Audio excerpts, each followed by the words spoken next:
We tend to view history as a sequence of grand conflicts determined by valor, weaponry, and the brilliant tactics of powerful leaders.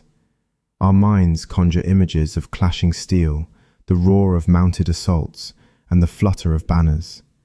Yet, if you peer beyond the idealized artwork and patriotic legends, a more mundane and less glamorous reality emerges. Great empires are not founded on acts of heroism, they are founded on sustenance. At its most basic level, an army functions as a living engine. It is a colossal, ravenous creature that demands a continuous supply of energy, about 3,000 calories for each soldier each day, simply to maintain itself. Should that energy supply cease, the engine grinds to a halt. When the engine fails, the empire crumbles. The boundary of imperial expansion has never been set by the skill of your warriors, but by the distance they can travel before they run out of food. Take the Roman legion as an example. It was a marvel of organization and discipline, a dreadful instrument of control. But it was also constrained, shackled to a sluggish procession of wheat, cured pork and wine. A legionnaire's advance depends on his stomach, certainly, but his stomach relies on a supply column that trails for miles behind the action. It meant cumbersome wagons with axles snapping in the mud and oxen collapsing from overwork. The immense burden of bread and fat served as a brake on the ambitions of an empire. You can only advance as far as your provisions will take you, and wheat is burdensome. It needs fire for cooking, it needs water, and it needs a logistical train that renders an army slow, predictable, and exposed. Now, turn your gaze eastward, toward the Great Steppe. Here, a historical exception appears. In the 13th century, a military force came into being that seemed to violate the known principles of supply and logistics. They surged over continents at a pace that confounded their adversaries. They would materialize from nowhere, attack with fearsome accuracy, and disappear before any response could be organized. To a European knight, weighed down by his heavy supply wagons and slow-moving oxen, these horsemen seemed to move on air itself. They traveled faster than any army in history, crossing distances that should have been unattainable, all while appearing to carry nothing. They were not, however, powered by air. They were powered by a biological fuel cell.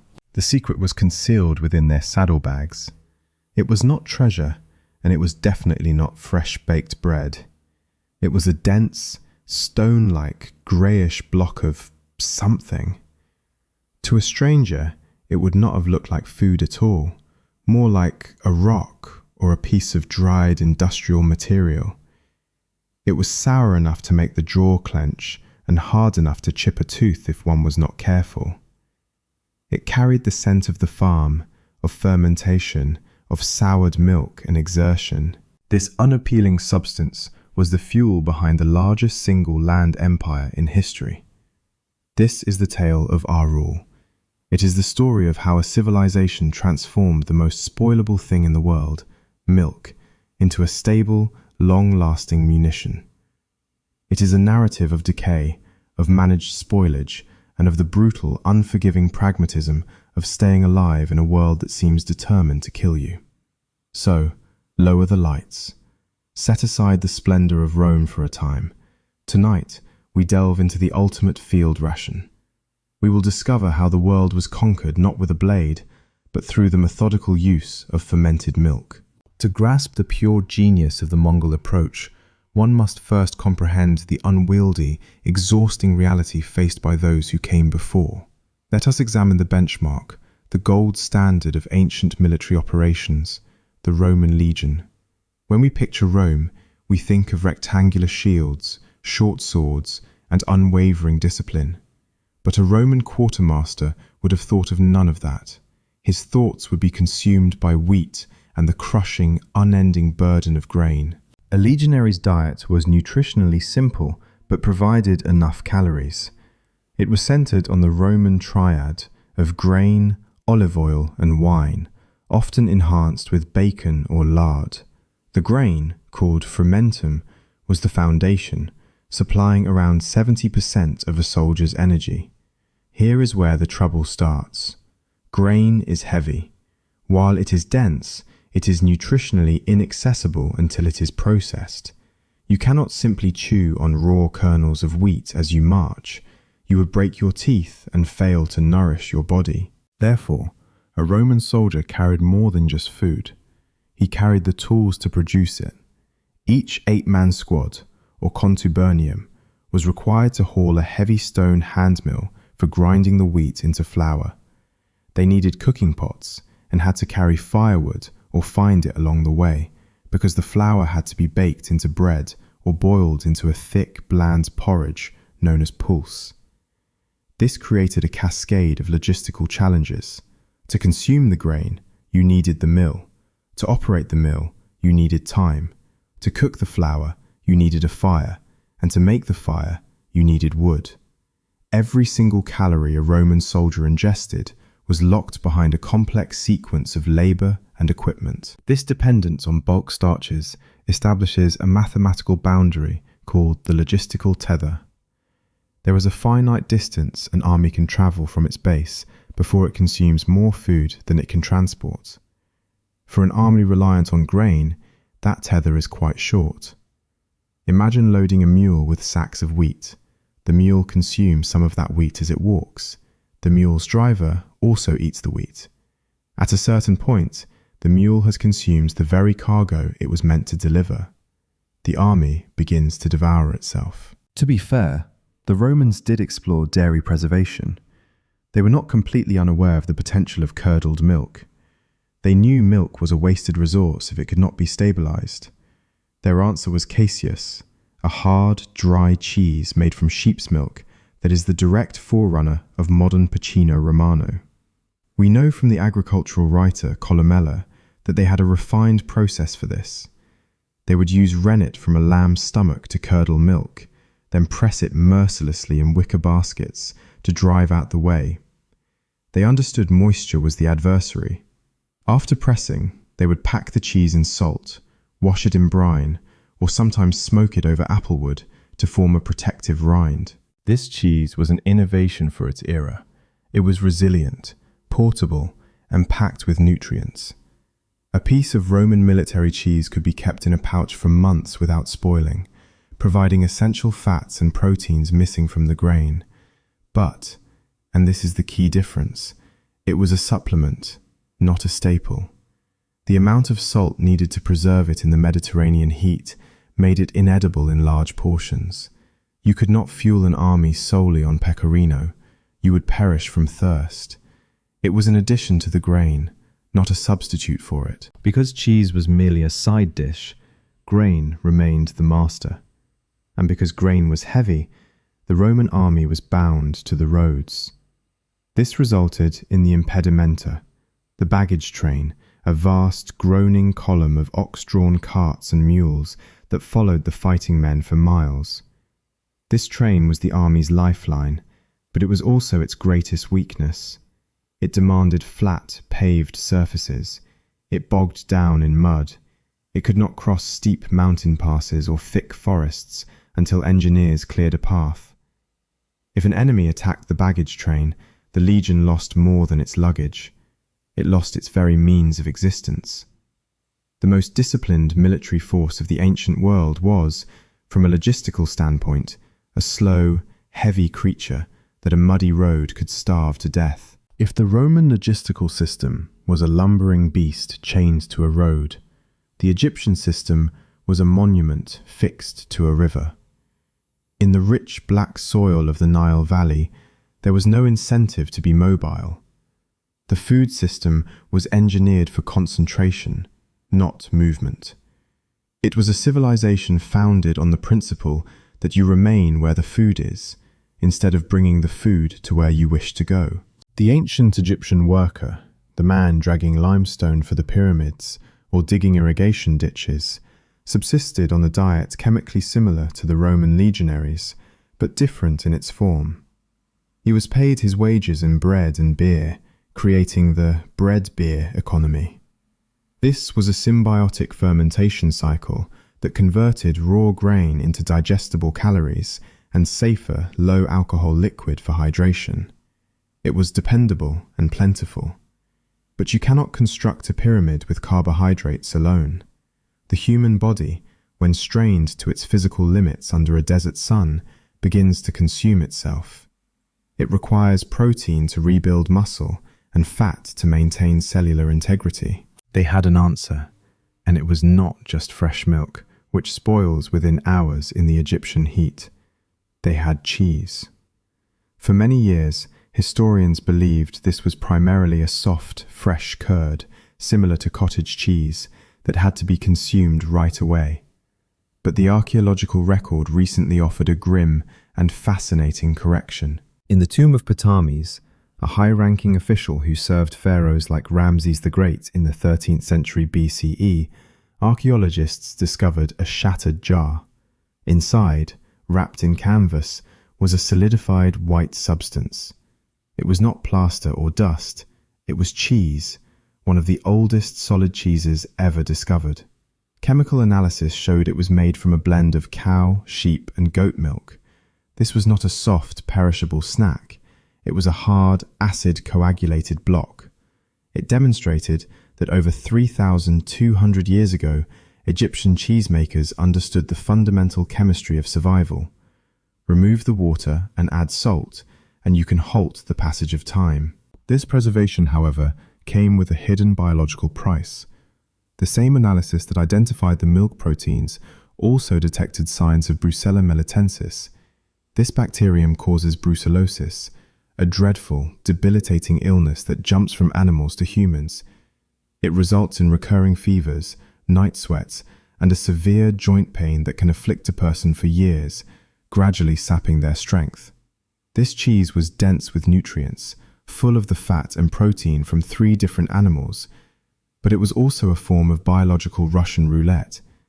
It was a source of calories that could slowly incapacitate the very workforce it was meant to sustain. Crucially, this cheese exposes the limits of the Egyptian model. It was dense and preserved, yes, but it was also socially stratified and geographically confined. This high-quality, mixed-milk hard cheese was likely a luxury for elites like Ptolemy's, or a special provision for valuable laborers. It was not mass-produced for a mobile army. It was created in the cool, stationary dairies of the Nile Delta, meant for storage in a pantry or a tomb, not a saddlebag. The Egyptian system was perfectly suited for building monuments that stay put, allowing for a huge concentration of labor in one location. But it could not pass the test of conquest. You cannot carry the Nile with you. The Egyptian cheese, though solid, was still relatively moist compared to what would come later. It depended on the proximity of the herd. To feed a moving army with this type of ration, you would essentially have to bring the entire farm along. Driving a herd of cattle across the dry, waterless Sinai or Libyan desert is a logistical impossibility. The food source consumes the water supply. The Egyptian model achieved density without mobility. It mastered the art of survival in one place, but could not solve the problem of projecting power across an empty space. To do that, you must leave the fertile river valleys behind. You must forsake the safety of the stationary herd and the stone larder. You must enter a landscape that offers nothing but grass, where the only way to live is to turn the animal itself into your factory. Step away from the paved roads of Europe. Leave the predictable floodplains of the Nile. You are now on the Eurasian steppe. To a romantic observer, it is a landscape of limitless freedom, a sea of grass that stretches from Hungary to Korea. But to a quartermaster, the individual tasked with keeping an army alive, this ocean is a treacherous and terrifying wasteland. The central issue of the steppe is one of biological incompatibility. You are surrounded by biomass. Grass is everywhere, representing millions of tons of energy in the form of cellulose. But you, as a human, are utterly unable to access it. You do not possess the enzymes needed to digest grass. You could stand in a field of vibrant green vegetation and perish from starvation, because the energy is locked behind a chemical barrier your stomach cannot breach. So how does one feed a horde? The immediate thought is hunting. The steppe teems with game like antelope, gazelles, and marmots. But hunting is a trap for large armies. It might work for a small group of survivalists, but it defies the laws of thermodynamics when scaled up. Hunting demands a huge expenditure of energy. You must ride, track, and kill. If you pursue a gazelle for 3 hours and fail, you have not just missed a meal, you have expended 2,000 calories you cannot get back. The caloric return on hunting is unpredictable. An army of 10,000 cannot depend on chance. They require certainty, a system that guarantees fuel every single day, regardless of the gazelle's migration patterns. This need gave rise to the pastoral factory. The nomad understood that the only way to survive in this landscape was to place an intermediary between the human and the grass. Here, the horse, sheep, goat, and cow are not just animals, they are biological refineries.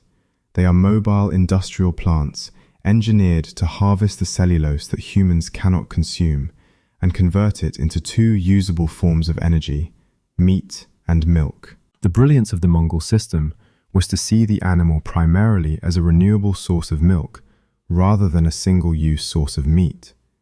If you slaughter the cow, you receive a massive influx of calories, tens of thousands of them, but you have destroyed the factory. You have consumed your capital. But if you milk the cow, you get a steady, daily return of fat and sugar. You keep the factory operational. This, however, introduces a new, equally perilous problem: the seasonal surplus. The steppe is a land of harsh extremes. In summer, the grass is lush, the weather is mild, and the animals are lactating profusely. A single cow or mare produces far more milk than its young needs, and often more than a human family can consume. You are flooded with calories. It is a time of white foods, or tsagan ide. The milk flows abundantly, and the main challenge is to manage this oversupply. But the clock is ticking. The steppe winter is not merely cold, it is a deadly, frozen void. Temperatures plummet to 40 degrees below zero. The grass withers or is buried under ice. The animals cease lactating to preserve their own energy. The factory shuts down. If you have not devised a method to carry the calories from July into January, you will die. This is the steppe dilemma. You have an infinite amount of food when you do not desperately need it, and no food at all when you are starving for it. And unlike Roman grain, which can sit passively in a sack, milk is alive. It is a volatile, unstable substance that wants to spoil. It is swarming with bacteria, eager to consume its nutrients before you can. In the summer heat, fresh milk turns bad in hours. It separates, sours, and decays. To build an empire in this place, you do not need superior swords. You need a time machine. You need a way to preserve the summer and transport it into the winter. You must take a liquid that is 90% water and teeming with spoilage microbes and transform it into a solid that is immune to time. You have to wage a war against biology itself. The quartermaster's adversary is moisture. In the realm of food preservation, water is the agent of destruction. It is the medium in which bacteria navigate, consume, and reproduce. Milk, in its natural form, is composed of roughly 87% water. It is a warm, nutrient-filled swimming pool for every pathogen on the steppe. If you leave a pail of fresh milk out in the Mongolian summer sun, you are not creating food, you are cultivating a biological weapon. Within hours, the wrong kinds of bacteria, those that cause dysentery, botulism, and rot, will colonize that liquid. They will devour the sugars, release toxins, and convert a life-giving fluid into a poison. To overcome this decay, the nomad employs a tactic of biological warfare. They cannot sterilize the milk, they lack the fuel to boil thousands of gallons daily, and they certainly do not have hermetically sealed jars.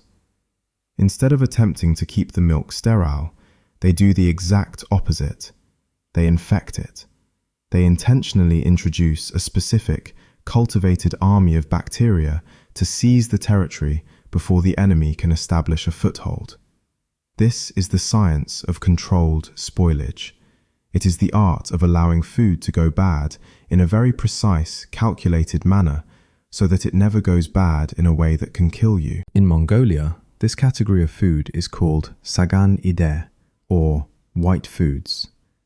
It is a cultural designation that extends beyond mere nutrition. White foods are considered sacred. Spilling them is a transgression. Wasting them is an affront to the herd's survival. Biologically, however, sagan ide signifies a mastery of fermentation. The process starts with a starter culture, typically a scoop of yogurt from a previous batch, or the residue remaining inside a leather bag. This starter is a concentrated unit of special forces composed of lactobacillus and other lactic acid bacteria. When this culture is introduced to fresh milk, a microscopic battle ensues. The lactobacillus begins to consume the lactose, or milk sugar. As it feeds, it produces a byproduct, lactic acid. This is the crucial element, the chemical weapon. As the acid level increases, the pH of the milk drops, transforming it from a neutral, hospitable environment into a harsh, acidic wasteland. Most pathogens that endanger human life, the bacteria responsible for the smell of rotting meat and deadly infections, are delicate. They cannot survive in high acidity. They require a neutral environment to flourish. By encouraging the lactic acid bacteria to dominate, the nomad creates a chemical setting that is hostile to invaders. The milk sours and thickens, yes. To a modern palate used to sweet, fresh milk, it might smell off. But it has not gone off. It has become safe. The sourness is not a defect. It is the flavor of security.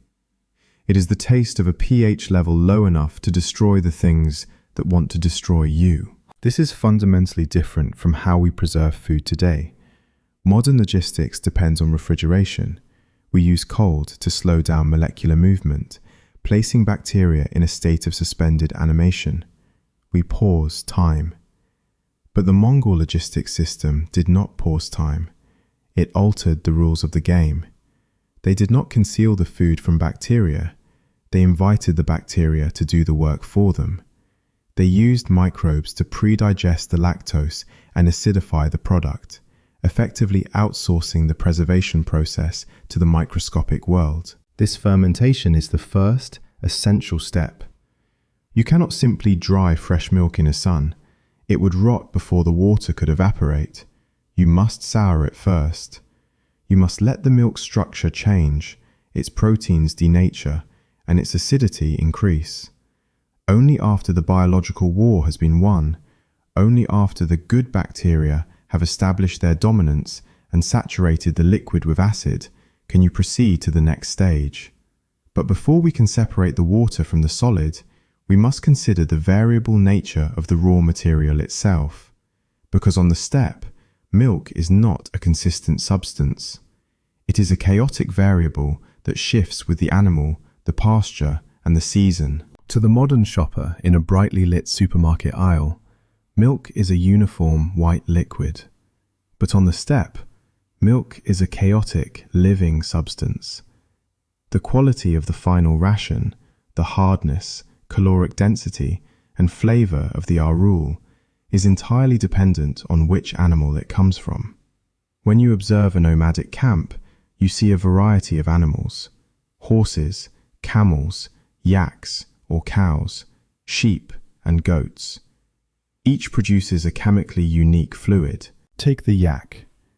If you are high in the mountains where the air is thin, the yak is your heavy industry. Yak milk is incredibly rich, with a fat content that can reach around 7%, merely twice that of a standard dairy cow. When you curdle yak milk, the result is not white, but a deep, buttery yellow, colored by the beta-carotene from the alpine flowers the animals consume. Aaruul made from yak milk is dense, oily, and deeply satisfying. It coats the mouth. It is a calorie bomb, ideal for winter survival. Then there is the camel. In the Gobi regions, where grass gives way to thorny scrub, the camel flourishes. Camel milk is a peculiar substance. It is saline, high in minerals, and notoriously difficult to process. It does not curdle like cow's milk.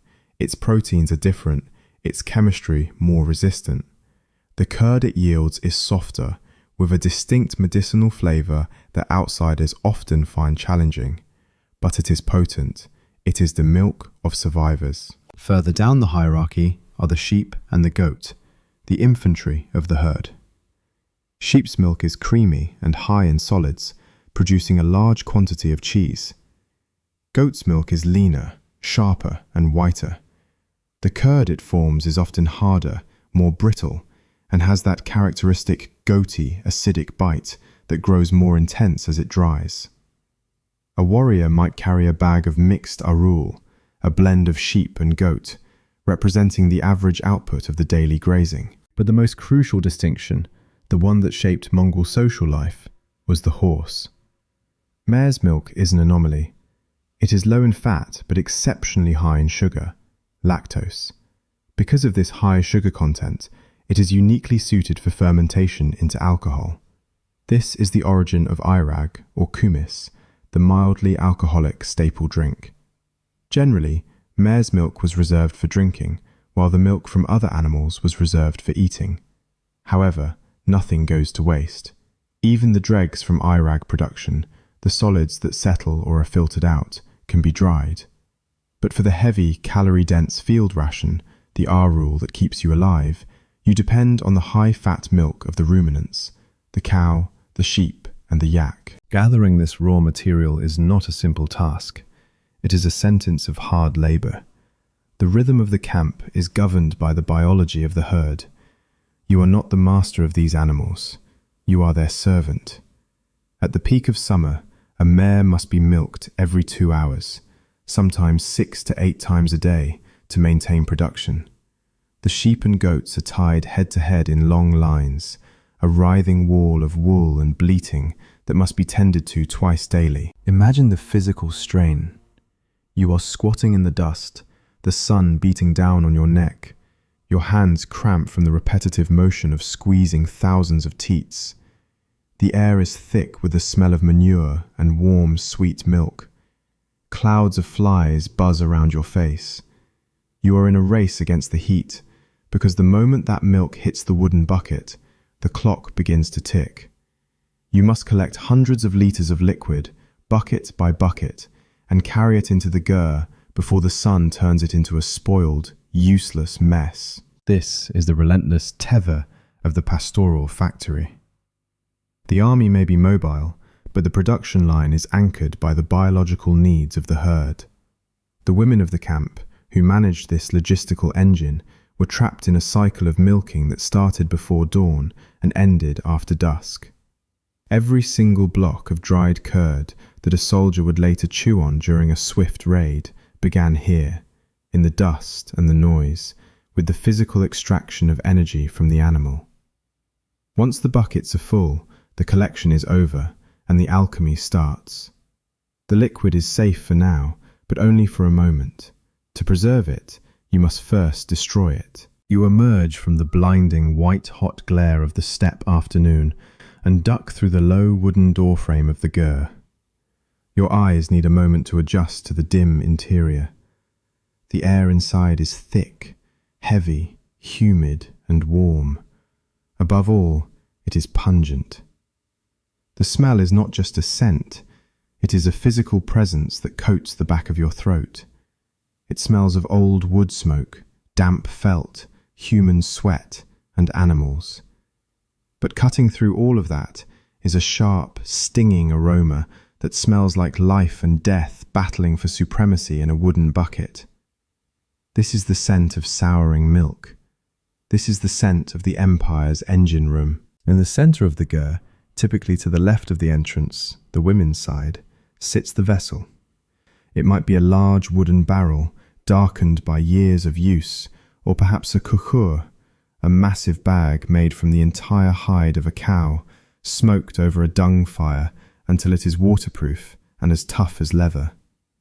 This vessel is never truly empty, and it is certainly never washed. To scrub it with water would be an act of sabotage. Inside, clinging to the rough pores of the wood or leather, lives the mother. The Mongols call it kurunga. It is the starter culture, the biological seed from which all future food grows. It is the residue of yesterday's batch, and the batch before that, stretching back in an unbroken chain of bacterial ancestry that might be older than the woman stirring it. This slime is a concentrated colony of lactobacillus and other lactic acid bacteria. It is the most valuable possession in the tent. If the herd is the hardware, the kurunga is the software. Without it, the milk is just a perishable liquid waiting to spoil.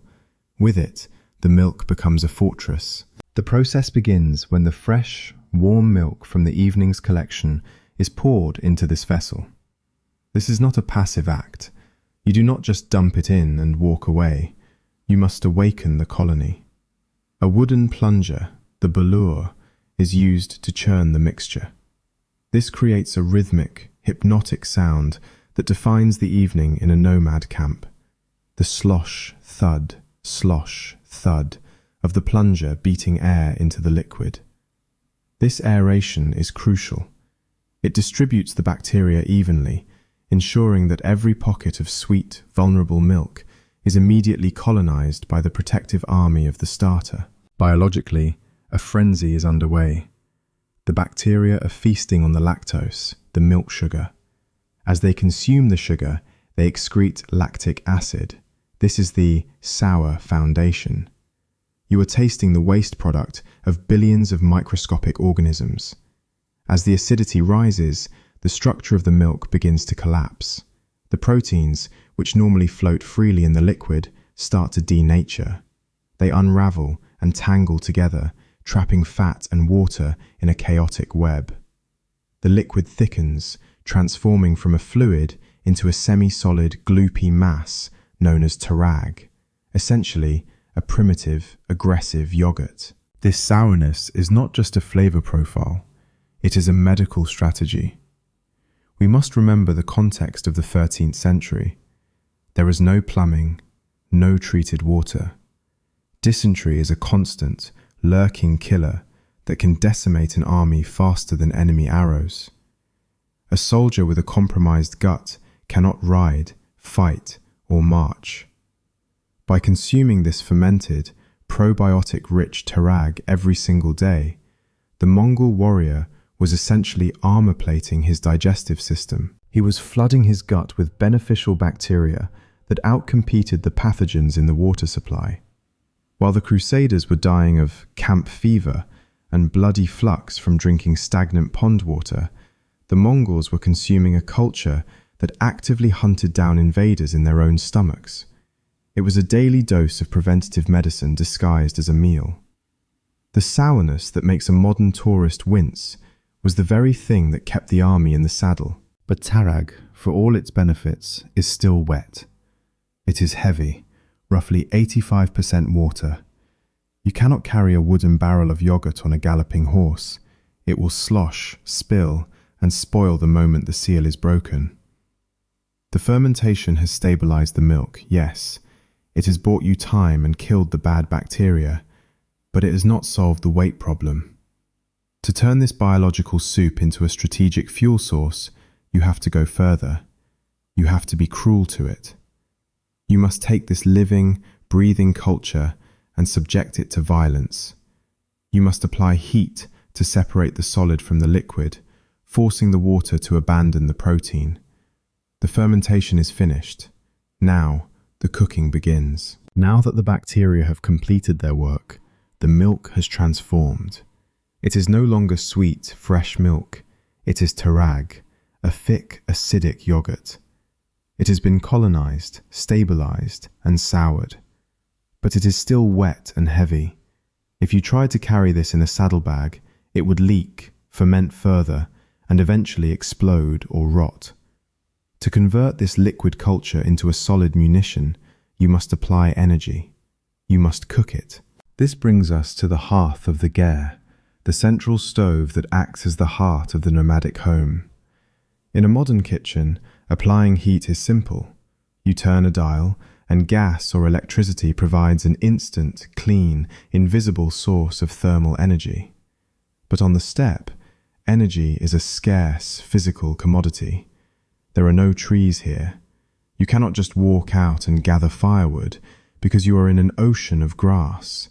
There is nothing to burn, except the waste of the animals themselves. The fuel for this operation is aaruul, dried animal dung. It is the only abundant combustible resource available. This creates a fascinating closed-loop energy system. The cow eats the grass, produces the milk, and produces the dung. The dung is dried in the sun until it is odorless and hard as a brick. Then, the dung is burned to cook the milk the cow produced. It is a perfect circle of pastoral efficiency. But it also defines the sensory reality of the cooking process. The fire does not smell like pine or oak. It smells of acrid herbal smoke. It burns with a steady, low-intensity heat, perfect for simmering milk, but it requires constant tending. You are not just a cook, you are a stoker, feeding the fire patty by patty to maintain the temperature.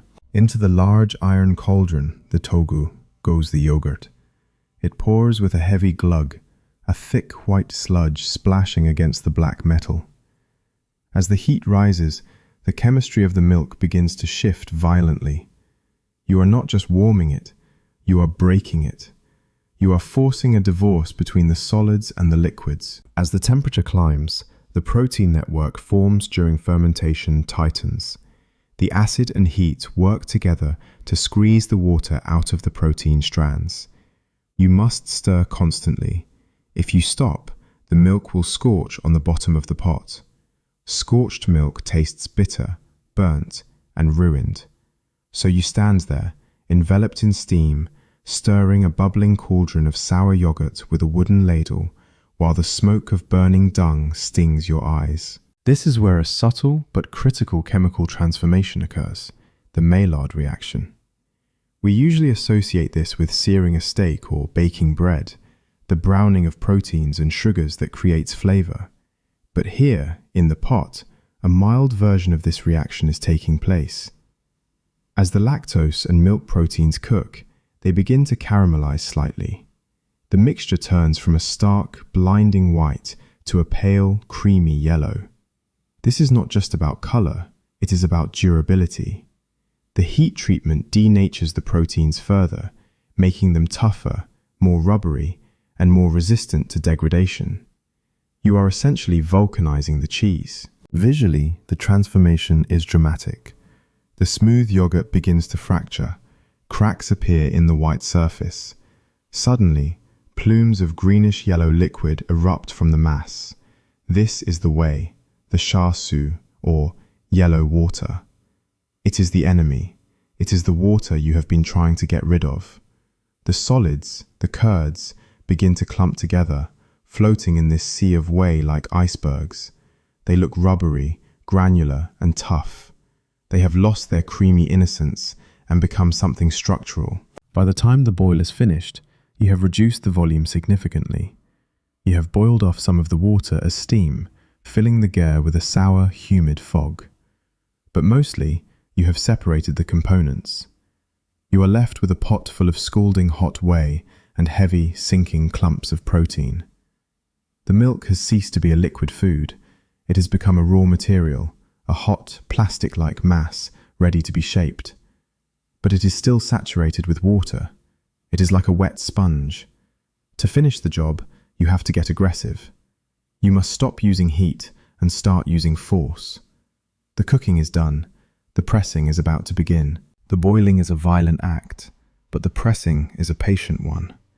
You have separated the solid from the liquid with heat, but they are still intertwined. The curds are floating in the whey, saturated and swollen like a sponge dropped in a bucket. If you were to take a ladle of these curds and let them cool now, you would have a delicious, soft product that is utterly useless to an army. It would be roughly the consistency of fresh ricotta or cottage cheese, heavy with water, and within 2 days covered in blue fuzz. To create a ration that can survive a ride across the Gobi Desert, you must be aggressive with the moisture.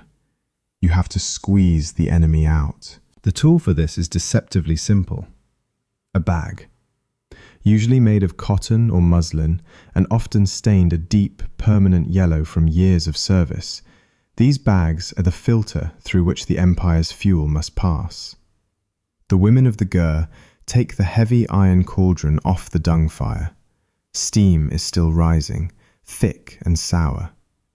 With a ladle, or sometimes just by tipping the pot with immense physical effort, they pour the scalding mixture into the bags. This is a dangerous moment.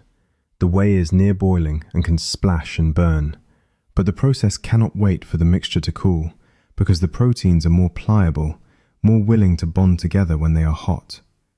Once the bag is full, the mouth is twisted shut and tied off with a leather thong or a piece of rope. Now, gravity takes over. The bags are placed on a wooden board, usually set on a slight incline near the door of the ger so the liquid can run off outside. Then comes the weight. This is not a calibrated machine press, it is a rock. Every nomadic family keeps heavy, flat river stones specifically for this purpose. They are tools as essential as the knife or the saddle. The stone is heaved onto the bag, crushing the curds flat. Immediately, the bag begins to weep. A clear, greenish-yellow liquid, the whey, streams out of the fabric pores. This is the moment of mechanical dehydration. In modern food science, we talk about water activity, or ore, a measure of how much water in a food is available for bacteria to use. Bacteria are like fish. They need water to swim, feed, and reproduce. By lowering the water activity, you are essentially draining their swimming pool. The fermentation lowered the pH to burn them with acid. The press crushes their living space. You can hear the process. In a camp where hundreds of these bags are being pressed simultaneously, there is a background sound of dripping, a slow, rhythmic patter of liquid hitting the earth. This is the sound of weight shedding. Every drop of whey that leaves the bag is a drop of weight the horse does not have to carry, and a drop of water that cannot harbour rot. It is a ruthless efficiency. The pressing lasts for hours, sometimes overnight. The weight of the stone is constant, unyielding. It forces the curd particles into a tight embrace. The spaces between the proteins collapse. The texture changes from a loose collection of distinct curds into a single, cohesive slab. When the stone is finally lifted and the bag is untied, what emerges is no longer recognizable as yogurt. It is a block. It is firm, white, and rubbery. It looks a bit like a block of fresh tofu or a very dense paneer, but tougher. It has a springiness to it. If you press your thumb into it, it pushes back. It is still moist, damp to the touch, but it is no longer wet. The water has been evicted. This stage of the process highlights a critical, often overlooked fact about the Mongol war machine. It was fueled by invisible labour. When we read the history books, we see the archers, the generals, the khans. We see the men on the battlefield. But the logistical engine that kept those men alive was entirely domestic. It was female. The production of aaruul is physically demanding, repetitive, and technically precise work. It requires hauling heavy milk, stoking hot fires, lifting heavy stones, and managing the timing of fermentation. Every single calorie that a soldier ate on the march was prepared by a woman who stayed behind. The military logistics were not handled by a quartermaster corps in a warehouse. They were decentralized, distributed across thousands of gers, processed by mothers and daughters who understood that if they did not press the whey out properly, their sons would starve or get sick. The press is where the domestic sphere meets military necessity, but the product is not yet a weapon. The block of curd that comes out of the bag is known as aaruul in its raw state, but it is vulnerable. It is still soft enough to be eaten by a child. It is moist enough that, if you left it in a warm bag, mold would eventually find a foothold. You have removed the easy water, the free water, but there is still moisture locked deep inside the protein matrix. You cannot squeeze that out with a rock. You need a force more powerful than gravity. You need to harness the sky itself. The mechanical work is done. Now, the atmospheric work begins. The slab of pressed cheese, now a dense, white rubber, sits on the workboard. It is coherent, but still too thick. If left like this, the center would rot long before the outside dried. You need to maximize the surface area, exposing every possible water molecule to the predatory atmosphere of the steppe. So, you take a knife, or often just a taut length of thread, and slice the block into fingers, squares, or sometimes elaborate shapes. This is not for aesthetics, it is for geometry. You are increasing the ratio of surface to volume, giving the moisture an escape route. Once the curd is sliced, it is time for the final ascent. You gather the pieces on a wooden tray or a reed mat and climb to the roof of the gur. This is the highest point in the camp, the place closest to the sky. It serves a dual purpose.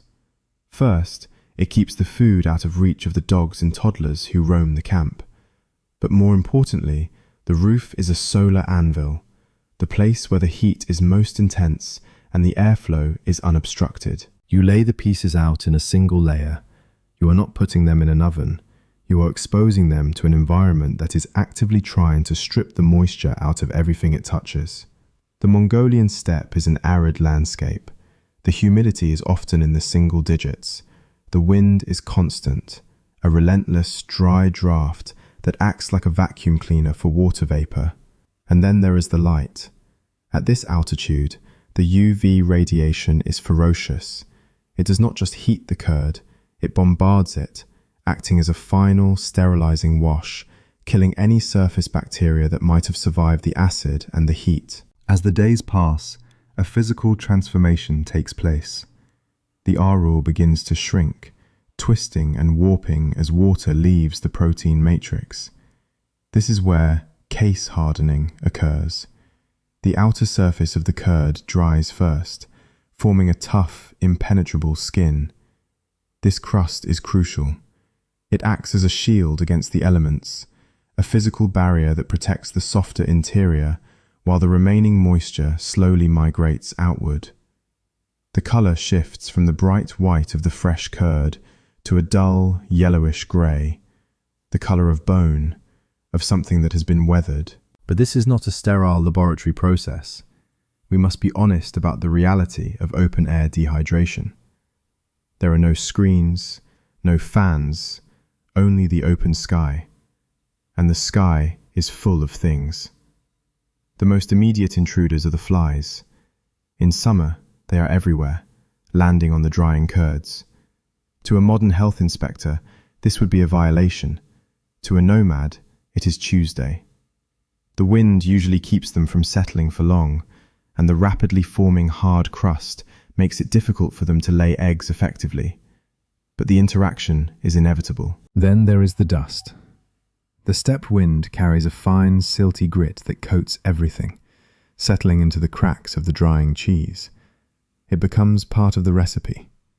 And, of course, there is the protein crunch. Occasionally, a beetle or a grasshopper will be blown onto the rack and get stuck in the drying curd, encased in the hardening milk like a fossil in amber.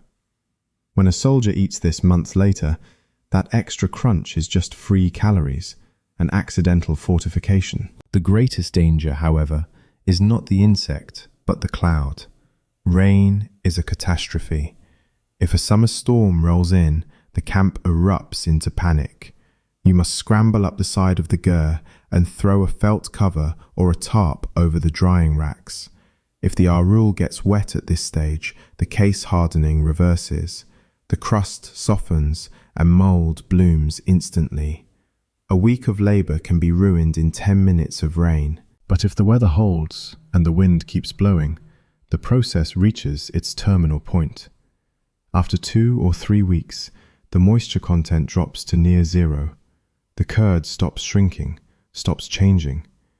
It has ceased to be a biological product that interacts with the world. It has become inert. You can tap 2 pieces together and they will click like stones. You can throw one against the ground and it will not bounce. It will shatter or skid. The water is gone. The bacteria are dormant or dead. The rot has been defeated. What sits on the roof is no longer food in the conventional sense. It is a mineral. So, what is the final result? After bacteria have colonized it, fire has broken it, rock has crushed it, and the sun has mummified it, you climb onto the roof of the gur to collect your prize. It does not look like food. It certainly does not look like cheese, at least not in any sense a French cheesemonger would recognize. It looks like geology. The finished product, aaruul, sits in your hand, heavy and inert. It is an irregular, jagged shape, often warped by the violence of its own dehydration. The color ranges from a stark, chalky white to a bruised, yellowish grey, depending on the fat content of the milk and how long it roasted under the ultraviolet glare. It feels dense, like a piece of high-density plastic or a smooth river stone. There is no give. If you squeeze it, it does not yield. If you tap it with your fingernail, it clicks. It has the structural integrity of a poker chip. This extreme hardness is the defining physical characteristic of the ration. We are used to dried foods like beef jerky or dried apricots, which retain a certain pliability, a leathery chew. Aaruul is not leathery. It is calcified. It is harder than the oldest, driest rind of parmesan you have ever encountered. In fact, calling it dried cheese is almost a misnomer, because it implies a relationship to something soft. It is closer to a milk fossil. This hardness is not an accident. It is the entire point. By removing the moisture until the protein matrix effectively turns into stone, the nomad has rendered the food impervious to the environment. Consider the shelf life. A block of aaruul can be thrown into a leather sack and forgotten. It does not need a cool cellar or a vacuum seal. You can expose it to the blistering 40-degree heat of the Gobi Desert, and it will not sweat or spoil. You can freeze it in the Siberian winds of the northern taiga, and it will not crack or degrade. It is immune to rot because there is simply nothing left inside it for bacteria to eat or swim in. It is a sterile, stable battery of calories that can sit in a saddlebag for years, waiting for the moment it is needed. While the standard ration is often just a rough, hand-cut chunk, there are variations in the anatomy designed for specific purposes. The most famous is xorsoy aaruul, or worm curd. To make this, the moist curd is forced through a meat grinder or a sieve before drying, extruding it into long, thin, vermicelli-like strands. These little squiggles dry much faster than the solid blocks because of the increased surface area, and they result in a product that is slightly easier to eat. They look like little petrified snakes, or perhaps dry, white twigs. They are often given to children or used for snacking because you can actually bite through them without risking a molar. Then there are the molded varieties. For special occasions or to show off the skill of the household, the curd is pressed into carved wooden molds before drying. These result in intricate, patterned cakes of aaruul, flowers, endless knots or geometric shapes. But even these decorative versions share the same fundamental DNA. They are rock hard. They are not designed to be consumed quickly. They are designed to endure. This durability transforms the logistics of the army. A soldier did not need to worry about his rations going bad or being crushed. He could fill a sack with these white stones, toss it on a spare horse, and ride for 3,000 miles. It was a food source that behaved like gravel until you put it in your mouth.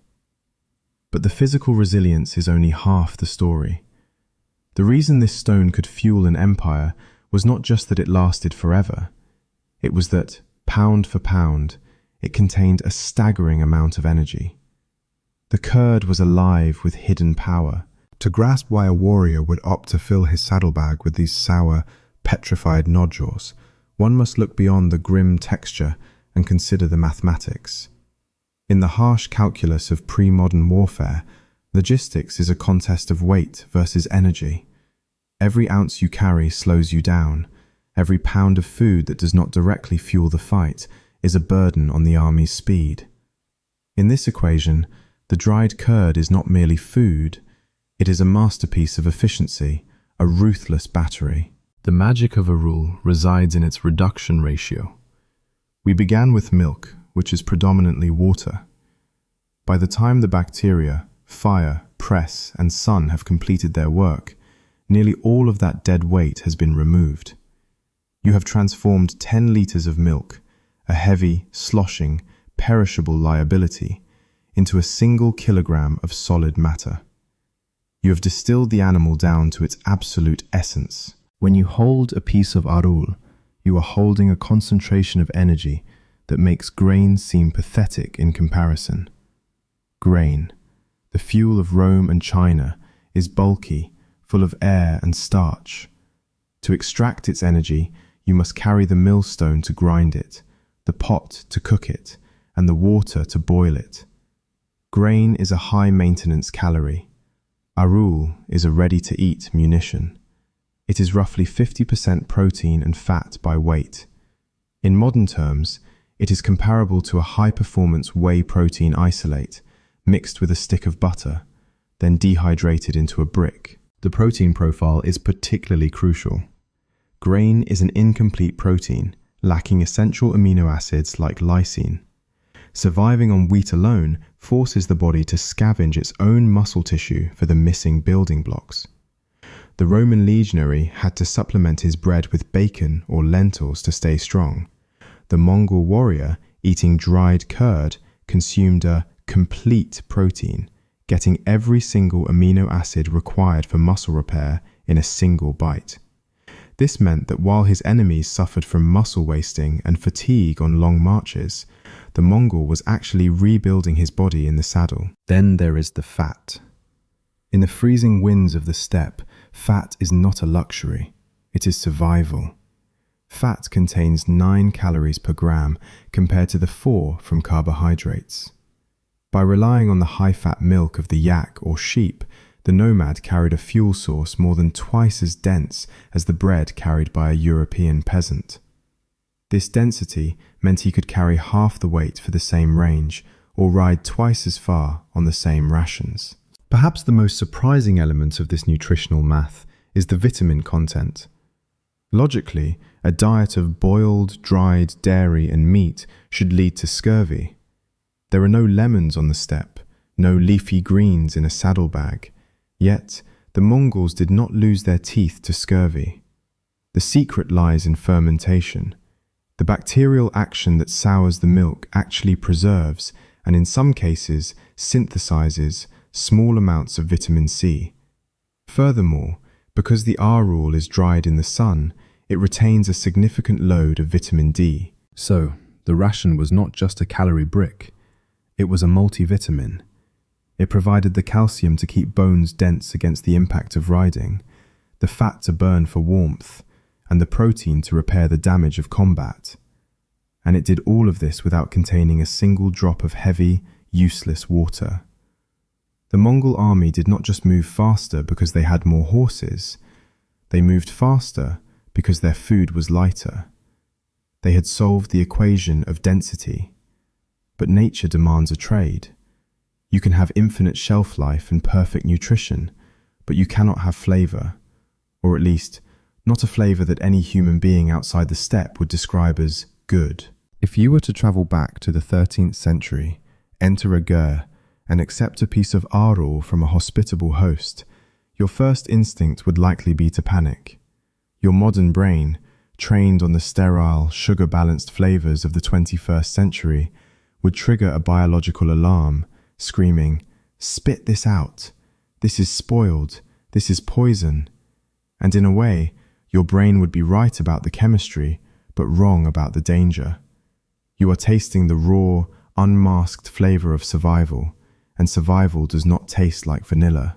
The flavor profile of aaruul is aggressive and unsubtle. Remember, we have boiled off the water and concentrated the milk solids by a factor of 10. This means you are not just getting 10 times the protein, you are getting 10 times the flavor. And the flavor of the steppe is intense. The primary note is a sharp, electric sourness. This is not the clean, citric sourness of a lemon drop. It is a deep, funky, lactic sourness. It is the taste of the fermentation we discussed, amplified to a deafening volume. It tastes of the bacteria that colonized it, burning the sides of the tongue with the sheer concentration of acid.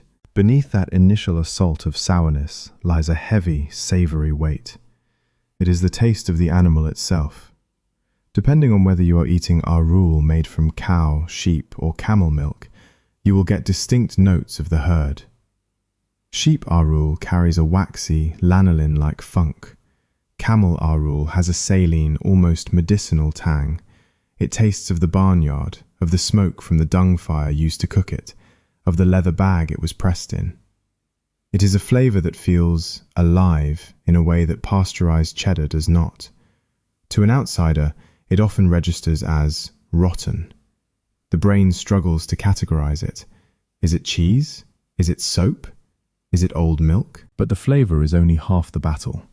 The true challenge of the ration lies in the texture, or rather, the lack of it. When you put a piece of fully dried aaruul in your mouth, you are essentially putting a rock in your mouth. If you try to bite down on it immediately, you will lose the battle, and likely a molar. The structural integrity of the curd is absolute. It has no give. It is a ceramic tile made of protein. This forces a change in behavior. You cannot eat aaruul quickly. It is physically impossible to binge eat this food. You have to park it in your cheek, like a piece of chewing tobacco or a lozenge, and wait. You must submit to the food. Over the course of 20 or 30 minutes, the warmth and moisture of your mouth begin to do the work that the sun undid. You are rehydrating the ration in real time. It is a process of erosion. Slowly, the outer layer of the stone begins to soften, turning into a thick, chalky paste that coats the teeth and the roof of the mouth. This slurry is intensely flavorful, releasing that payload of sour creaminess in a slow, controlled drip. It is a strange sensation, sucking on a hard, jagged mineral that slowly dissolves into a rich, fatty milk. It requires patience, a meditative state. You are extracting the calories through friction and saliva. For the Mongol warrior, this mouthfeel was a comfort. On a long ride across the empty steppe, having a piece of aaruul in the mouth provided a constant, low-level stimulation. It kept the mouth moist, provided a steady trickle of energy, and was a distraction from the hunger and the monotony of the horizon. But for the uninitiated, it feels like a punishment, like chewing on a piece of limestone that has been soaked in vinegar. The aftertaste is relentless. Long after the stone is finally dissolved, the ghost of the aaruul remains. It leaves a film of fat and protein on the palate, a coating that resists water. The sourness lingers in the throat. It is a reminder that you have consumed something incredibly dense, something the body will take hours to break down. It is the antithesis of a modern processed snack that dissolves into nothingness in seconds. This is food that fights back.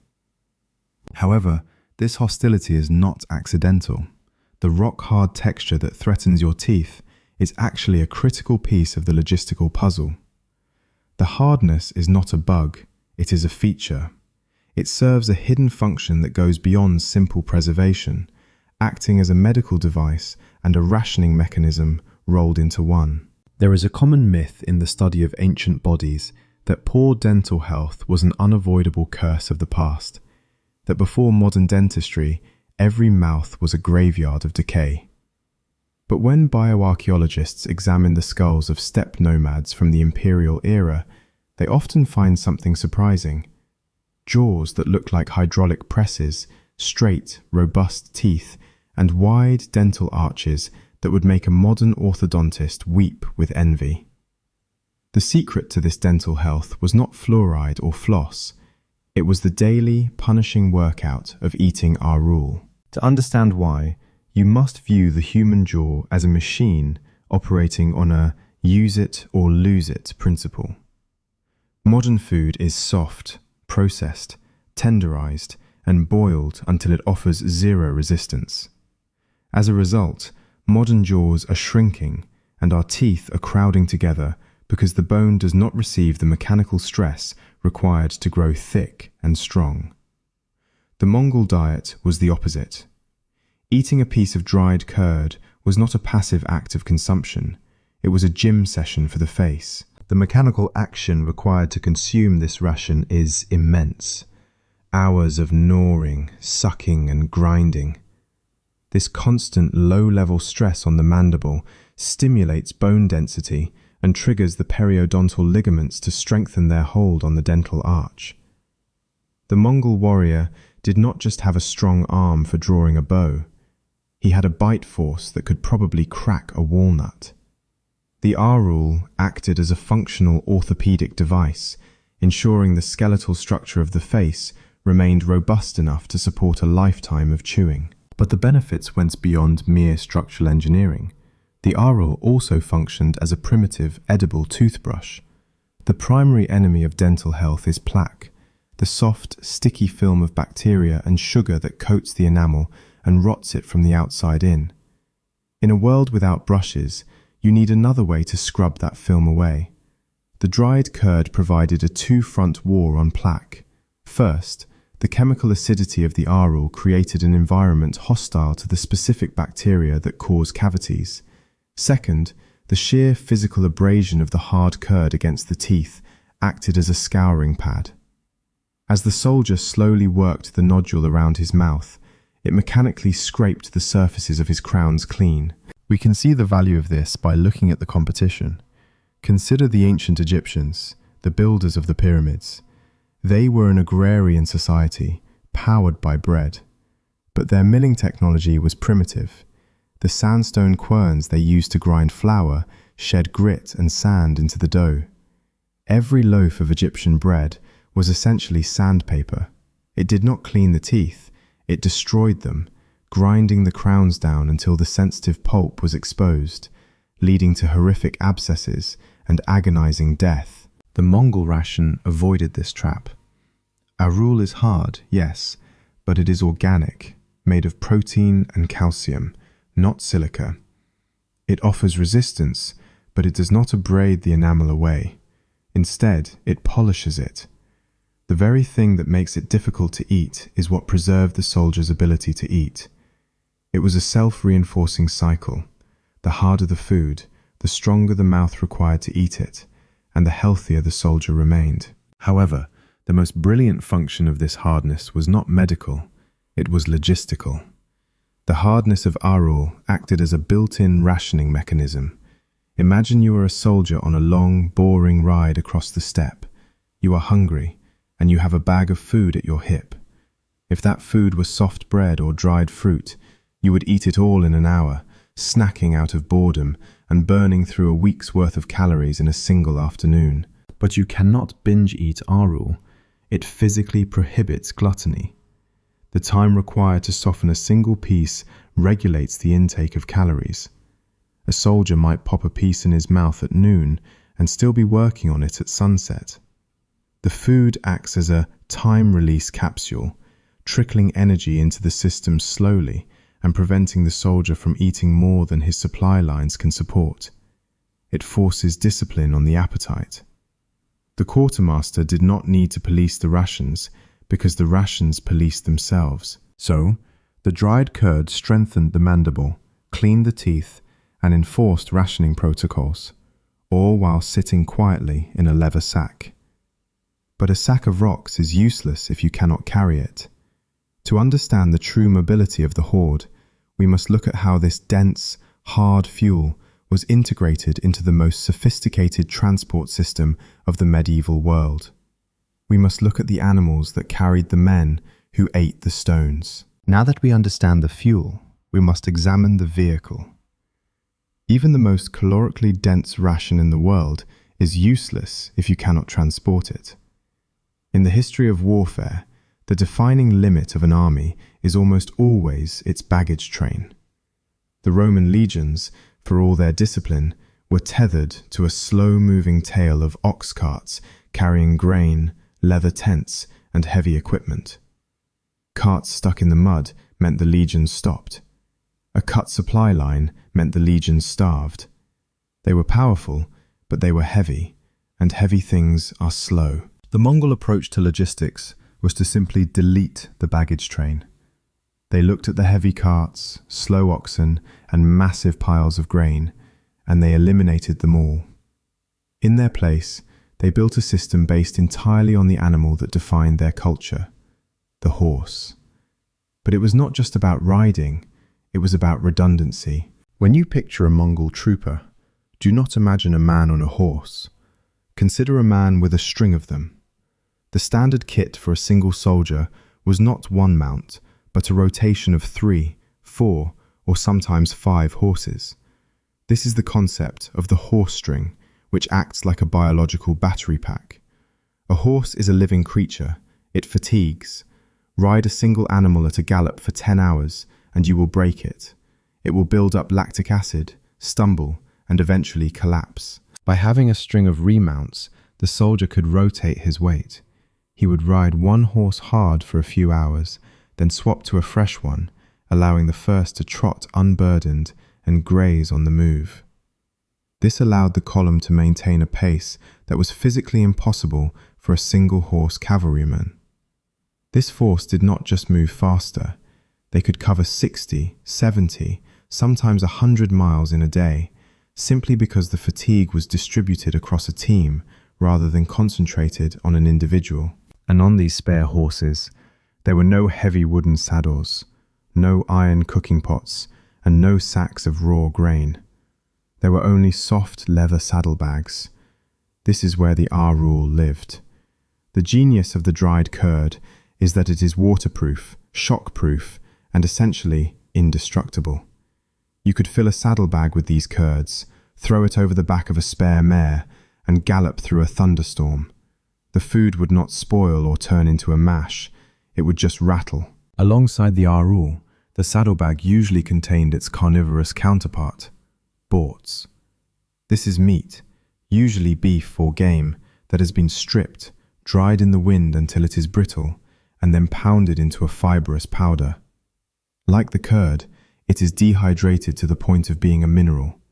A cow's worth of protein can be reduced to a container the size of a human head. Between the bag of white curd and the bag of brown meat powder, a single soldier could carry months of complete nutrition without a single supply wagon. This brings us to a pervasive myth that often clouds the reality of Mongol logistics: the drinking of blood. You have likely heard the story that Mongol warriors would cut a vein in their horse's neck and drink the blood to survive without stopping. It is a dramatic, vampiric image that reinforces the idea of the barbarian horde. And while it is true, historical accounts document it, it is often misunderstood. Drinking blood was not lunch, it was not a standard ration, it was a desperate, break glass in case of emergency measure. To bleed your horse is to weaken your transport. It is a losing trade. You only did it if you were cut off, starving, and facing death. The daily reality was much more mundane and much more efficient. They did not survive on blood, they survived on the aaruul. The dried ration was the standard operating fuel. The blood was the reserve tank. The true terror of the Mongol army was not that they were vampires, it was that they were self-sufficient. Think about the implications of this.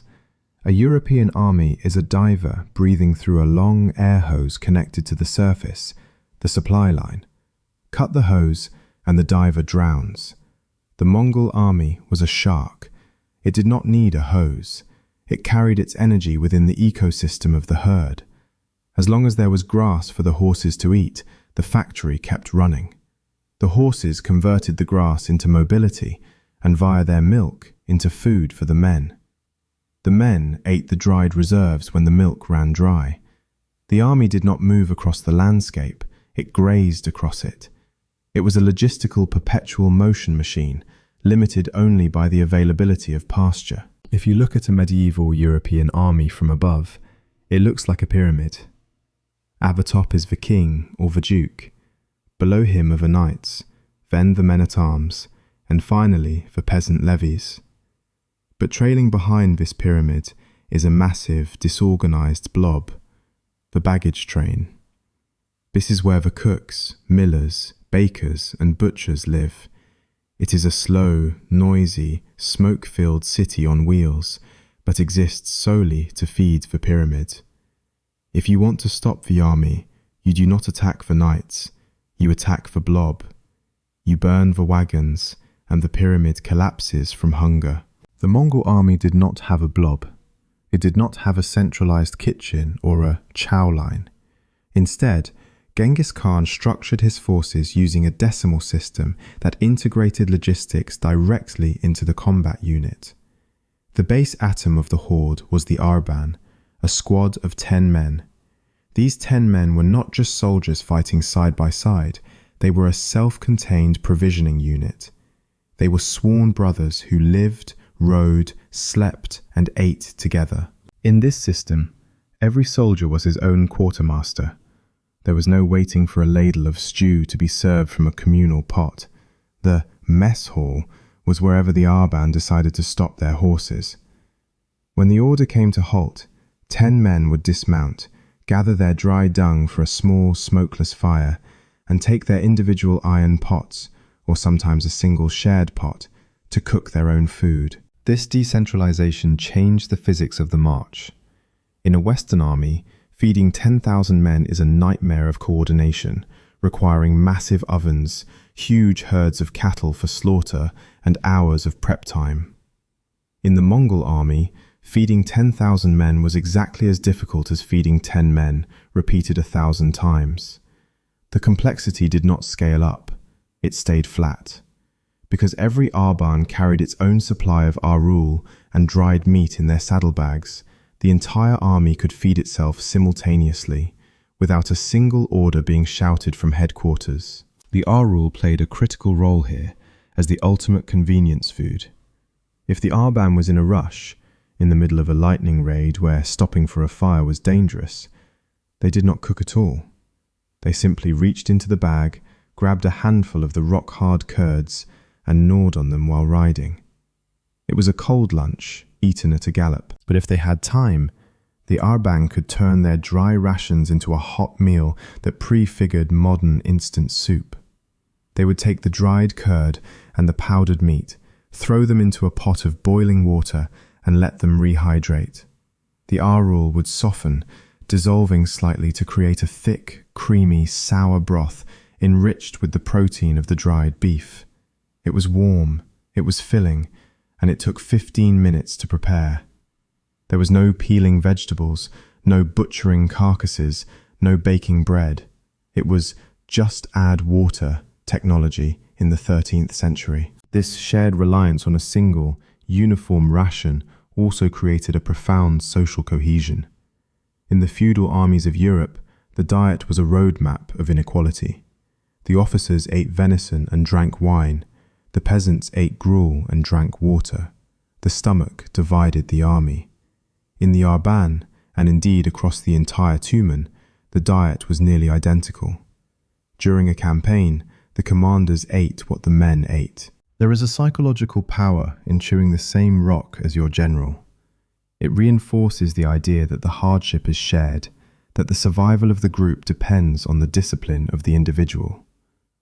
When you sat in the circle of your arban, passing the bag of sour stones around, you were not just refueling, you were affirming the bond of the squad. You were eating the evidence of your mobility. This lack of a centralized kitchen meant that the Mongol army had no supply tail to cut. An enemy could not starve them out by burning their supply depot, because the supply depot was distributed across 100,000 saddlebags. The food was everywhere and nowhere. This autonomy, this ability of the smallest unit to function independently of the whole, removed the friction that slowed down other empires. It greased the gears of the war machine, and once the friction was gone, the machine could do the one thing that mattered more than anything else. It could accelerate. The year is 1241. The setting is the snowy, rugged passes of the Carpathian Mountains, the natural fortress that separates the steppes of the East from the kingdoms of Europe. King Bela IV of Hungary sits in his palace in Pest, reading reports. He is confident. He knows the geography, and more importantly, he knows the physics of moving an army. He calculates that the approaching Mongol force, reportedly tens of thousands strong, is still weeks away. He assumes this because he is using the math of grain. He does not yet understand the math of the curd. The Mongol invasion of Europe was not merely a clash of swords. It was a collision between two fundamentally different metabolic systems. On one side stood the feudal armies of Europe. They were heavily armored, powerful, and brave, but they were biologically tethered to the ground they walked on. A European army is a heavy industrial beast. Its fuel is bread. To feed a European army of that era, you cannot simply hand a soldier a bag of wheat. He cannot digest it. You must process it. This means that every single day, the army acts less like a military force and more like a traveling bakery. They must stop hours before sunset, unload heavy wagons, gather cords of firewood from the forest, build earth ovens or set up iron griddles. They must grind grain, knead dough, and wait for it to bake. It is a slow, smoky, stationary ritual. A European army spends more time cooking than it does marching. The smoke from their campfires is a beacon that can be seen for miles, announcing their position to the world. On the other side, moving through the deep winter snows where no army should be able to move, were the Tumans of Subutai and Batu Khan. They were operating on a completely different logistical frequency. While the Hungarian scouts watched the mountain roads for the telltale pillars of smoke that indicate a camp, the Mongols were riding through the dark, cold, and silent. This is where the aaruul transformed from a mere survival ration into a strategic superweapon. During these high-intensity operations, known as lightning marches, the order would come down from the commanders: no fires, no cooking, no smoke. For days at a time, the entire army would revert to a cold diet. The mechanics of this are terrifyingly efficient. A Mongol trooper would not stop to eat. He would simply reach into his saddlebag while galloping, pull out a fist-sized chunk of the rock-hard dried curd, and place it in his cheek. There was no preparation. There was no waste. As he rode, the saliva in his mouth would slowly dissolve the stone, releasing a steady, low glycemic drip of protein and fat into his system. This drip-feed nutrition allowed the Mongols to maintain a tempo of operations that baffled their enemies. They could ride for 18 hours a day, stopping only to switch from a tired horse to a fresh one. They didn't have to wait for the bread to rise. They didn't have to wait for the stew to boil. They simply ate the distance. The result was a form of temporal disorientation for the Europeans. When the Mongol vanguard burst out of the Verika Pass, they arrived days, sometimes weeks, ahead of any rational schedule. They overran the defensive positions before the Hungarian leadership could even finish reading the intelligence reports. It wasn't just that the Mongols were faster riders, though they were. It was that they had removed the friction of lunch. This operational velocity culminated in the Battle of Mohi. The Hungarian army, vast and slow, was eventually corralled into a camp of wagons, a static, grain-dependent fortress. They were trapped by their own need for a kitchen. The Mongols, fueled by their pockets, swarmed around them like a fluid. They could maneuver indefinitely, flanking and encircling, without ever needing to return to a supply base. The devastation was absolute. But to the terrified chroniclers writing in the aftermath, this speed seemed supernatural. They wrote of demons who appeared out of the mist, armies that moved on the wind. They couldn't comprehend that the demon was simply a human being who had figured out how to bypass the biological necessity of stopping to cook. The speed of the conquest was bought with the sour, chalky taste of fermented milk. However, not every battle could be won with speed alone. Sometimes the enemy hid behind stone walls, and the army had to learn how to wait. Speed is intoxicating, but empires are not built on sprints alone. Eventually, the road ends at a wall. The Mongol war machine, designed for the infinite horizon of the steppe, faced a very different problem when it reached the sedentary civilizations of China, Persia, and Eastern Europe. Here, the enemy did not come out to meet them in the open field, where they could be flanked and crushed. Instead, they locked the gates. They hid behind 50 feet of tamped earth, stone, and timber. This forced the horde to do the one thing it hated most. It had to stop. A siege is a logistical nightmare for a nomad. The horse-string system we discussed, the grazing ecosystem, relies entirely on movement. 10,000 horses will strip a pasture bare in days. If the army keeps moving, the grass replenishes behind them. But if you stay in one spot, the grass vanishes. The engine runs out of fuel. You cannot graze your way through a siege that lasts 6 months. You are stuck in a landscape of mud, trampled earth, and static hunger. The metabolic advantage of the mobile army evaporates the moment it drives a stake into the ground. This is where the strategy shifted. The lightning columns, the Arbans riding lights with just their saddlebags, were for the initial strike. But for the long haul, the Mongols brought the Ordu. This was the heavy camp, the slow-moving city on wheels that trailed weeks behind the vanguard. It was a massive, mobile supply hub filled with the women, the children, the artisans, and the heavy herds of sheep and oxen. When the army settled in for a siege, the aaruul changed its function. It was no longer the fuel of speed. It became the anchor of endurance.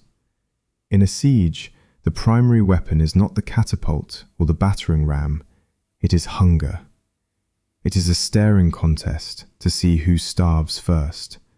Historically, the besieging army is often just as vulnerable as the people inside the walls. The besiegers strip the local countryside of food within weeks.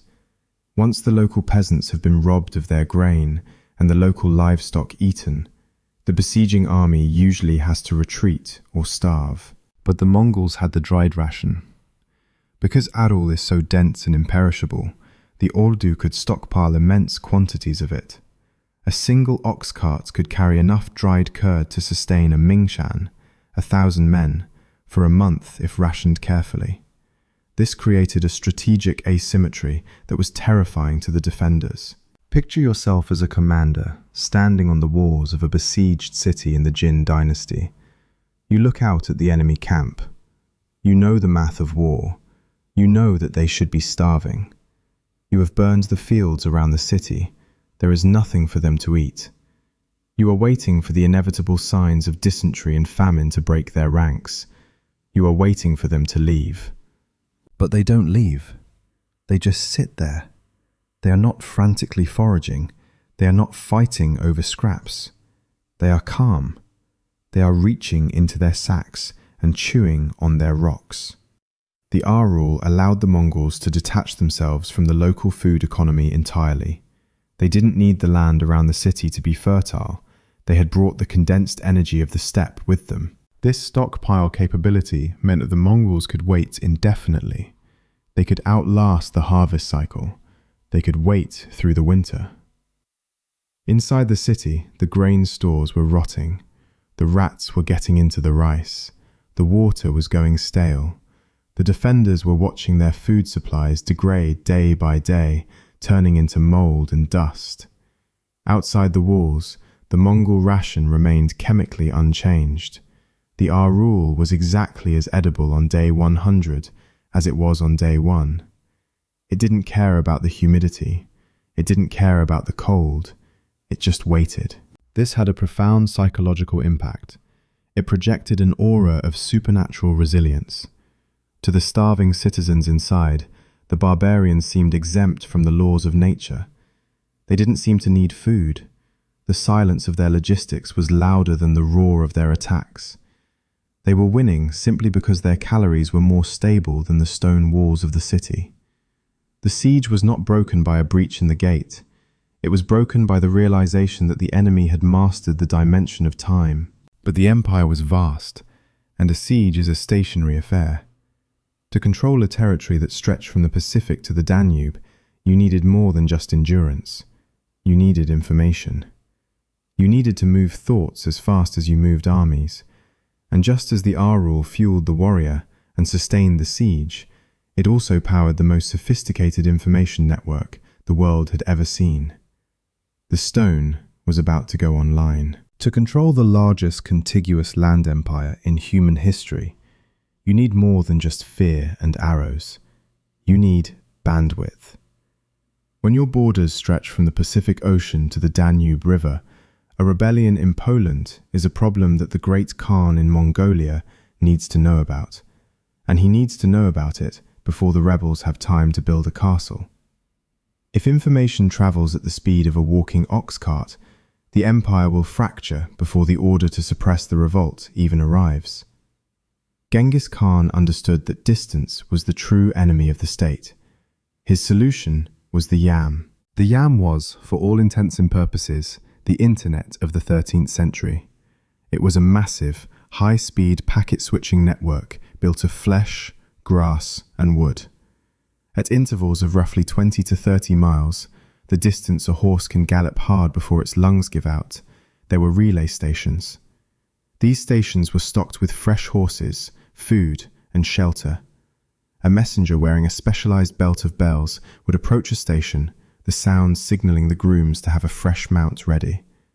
The rider would leap from the exhausted horse to the fresh one, barely touching the ground, and disappear over the horizon. By using this relay system, a message could travel 200, sometimes 300 miles in a single day. It moved faster than anything else on the planet until the invention of the steam engine and the telegraph. But while the horses were swapped out every 20 miles, the rider was not. The human element was the bottleneck.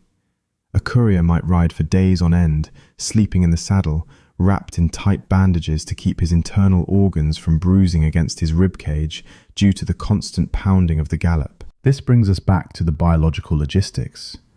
How do you feed a man who cannot stop? If a courier dismounts to cook a meal, the network latency spikes. The bandwidth drops. Every minute spent chewing a piece of tough mutton by a fire is a minute that the intelligence is not moving. Furthermore, there is the issue of digestion. If you eat a heavy, bulky meal, a bowl of stew or a loaf of bread, and then immediately gallop a horse at full speed, your stomach will rebel. The physical violence of the ride makes digestion difficult, often leading to cramping or vomiting. The solution, once again, was the white stone. The Mongol couriers powered the imperial internet with aaruul. The dried curd was the perfect fuel for high-speed data transmission for two specific reasons.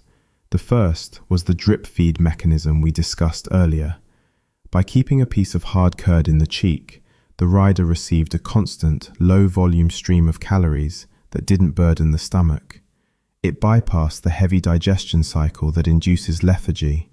It kept the blood sugar stable and the mind alert, preventing the food coma that would be fatal for a man trying to stay awake in the saddle for 48 hours straight. The second reason was weight. In the world of high-speed racing, every ounce matters. A modern jockey starves himself to ensure the horse carries the minimum possible load. A Mongol courier couldn't starve, but he couldn't carry a pantry either. A bag of aaruul offered the highest possible energy to weight ratio available in the medieval world. It was lightweight, dense, and occupied almost no volume. It allowed the horse to run faster and longer because it wasn't hauling water or waste. This synergy between the preservation technology and the communication infrastructure is often overlooked. We tend to think of the yam as a system of horses and roads, but it was just as much a system of nutritional chemistry. The ability to dry milk into a stone allowed the network to function without friction. It allowed the packets of data, the riders, to remain in motion indefinitely. The result was a nervous system that spanned a continent. A decree signed in Karakorum could be executed in Baghdad within weeks. Prices of grain, movements of armies, and rumors of dissent flowed along these arteries, fueled by the sour, fermented energy of the steppe. The empire was held together not just by the threat of violence, but by the speed of its thoughts, and those thoughts were powered by cheese. However, when we look at the rivals of the Mongols, we see a very different and much heavier story. To fully appreciate the elegance of the Mongol solution, we have to look at the alternative. We have to look at the cumbersome, sweating, starving reality of their contemporaries. If the Mongol army was a high-speed network of biological batteries, the European army of the Crusades was a heavy industrial machine that was constantly threatening to break its own gears. When a Crusader knight rode out to reclaim the Holy Land, he was not riding alone. He was dragging a massive, invisible anchor behind him, his lunch. The standard ration for a European army in the Middle Ages was a triumph of durability over digestibility. The cornerstone was biscuit, or hardtack. Like aaruul, this was a food designed to be indestructible. It was flour and water, baked twice, bis coctus, until it was stripped of all moisture. It was hard enough to break a tooth and dry enough to last for years. But unlike the Mongol curd, the biscuit was nutritionally hollow. It was pure starch. It offered calories, yes, but it lacked the essential fats and proteins required to repair the body after a day of marching in armor under the Levantine sun. It was a fuel that burned hot and fast, leaving the soldier hungry again an hour later. To supplement this brick of flour, the European quartermaster provided salt pork or salt beef.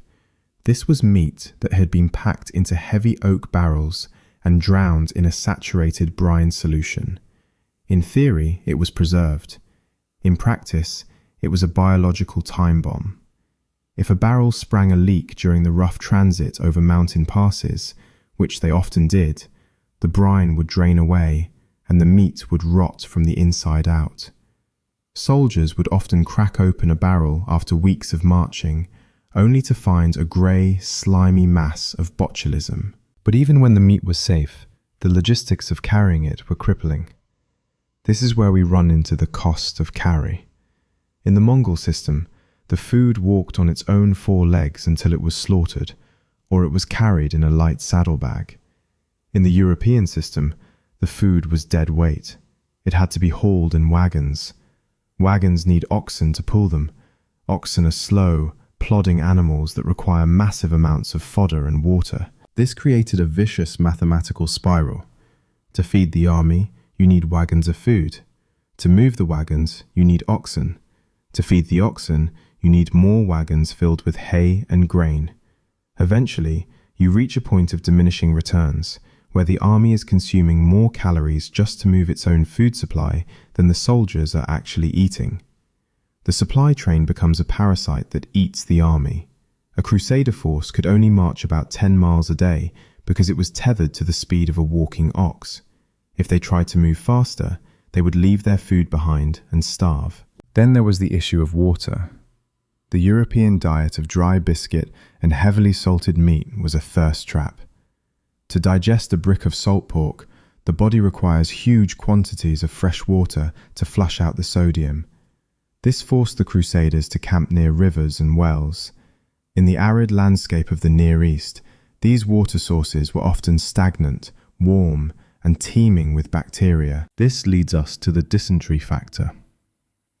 The greatest killer of the Crusades was not the Saracen sword, it was the bloody flux.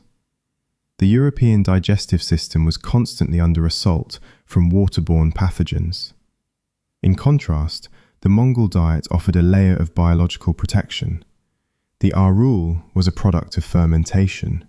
It was acidic. As we discussed, the lactobacillus creates an environment hostile to bad bacteria. Furthermore, when a Mongol rehydrated his curd, he often did so with boiled water or tea, inadvertently sterilizing his drink.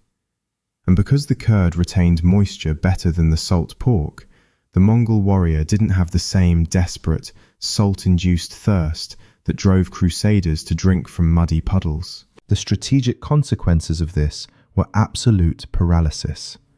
The European army was a heavyweight boxer, powerful, heavily armored, but slow and easily exhausted. The Mongol army was a swarm of wasps. The Europeans were forced to stick to the main roads because their wagons couldn't handle rough terrain. They were forced to stick to the rivers because their diet demanded water. They were predictable. The Mongols, fueled by their pockets and riding their food source, could go anywhere. They could cross deserts that would kill a crusader army in 3 days. They could flank through mountain ranges that were considered impassable. The crusader watched his supply line with terror, knowing that if the wagons were cut off, he was dead. The Mongol didn't have a supply line to cut. The difference in rations dictated the difference in warfare. One system was built on the heavy, static accumulation of grain and salt. The other was built on the light, mobile density of fermented milk. However, we must not romanticize the steppe diet too much. While it was logistically perfect, it was not without its own severe medical risks. The system wasn't perfect. It had a biological cost. We have painted a picture of a superfood, a logistical miracle that allowed an army to defy the laws of distance and time. But biology rarely gives you a gift without demanding a price. The Mongol diet was efficient, dense, and portable, but it was also dangerous. By living entirely on the products of animals, drinking their milk, eating their flesh, and sleeping in their skins, the nomads placed themselves directly in the path of an invisible enemy. The supply chain was efficient, yes, but it was also a superhighway for zoonosis. The primary villain in this story is a bacterium called Brucella. It is a pathogen that thrives in the very animals the Mongols depended on: sheep, goats, and cattle. It concentrates in their milk. In the modern world, we kill it with pasteurization, heating the milk until the bacteria explode. But on the steppe, pasteurization did not exist. The milk was often consumed raw or fermented at temperatures that were warm enough to culture yogurt, but cool enough to let the brucella survive. Even the drying process of aaruul, while hostile to many bacteria, was not a guarantee of sterility. The white stone could carry a dormant curse. When a human ingests this bacteria, they develop what is historically known as undulant fever or Malta fever. It is a cruel disease. It does not kill you quickly like the plague. Instead, it haunts you. The fever rises and falls in waves, week after week, month after month. It brings with it a crushing fatigue, profuse sweating that smells of wet straw, and a deep, grinding pain in the joints and the spine. Imagine trying to ride a horse for 12 hours a day while your hips feel like they are filled with broken glass, and your body is alternating between shivering cold and burning heat. This was the silent, chronic reality for many in the horde. We know this isn't just speculation, because the cheese itself has confessed. In recent years, archaeologists analyzing the Ptolemais cheese, that ancient solid block found in an Egyptian tomb, discovered the molecular signature of Brucella militensis. Even after 3,000 years, the evidence of the pathogen remained trapped in the protein matrix. If the sophisticated, settled Egyptians were eating infected cheese, the mobile, raw milk-drinking Mongols were bathing in it. The empire was likely built by men who were chronically, low-level sick. So how did they function? How did they conquer the world if they were riddled with fevers and joint pain? The answer lies in the brutal logic of survivorship bias.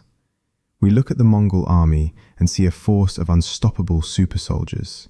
We assume they had iron constitutions. But what we are seeing is simply the survivors. On the steppe, if you were born with a weak immune system, or if your body could not develop a tolerance to the constant barrage of animal pathogens, you did not grow up to become a warrior. You died in the cradle. You died as a toddler, drinking your first bowl of infected mare's milk. The soldiers who rode west were the biological elite, the ones whose immune systems had been forged in a fire of bacteria.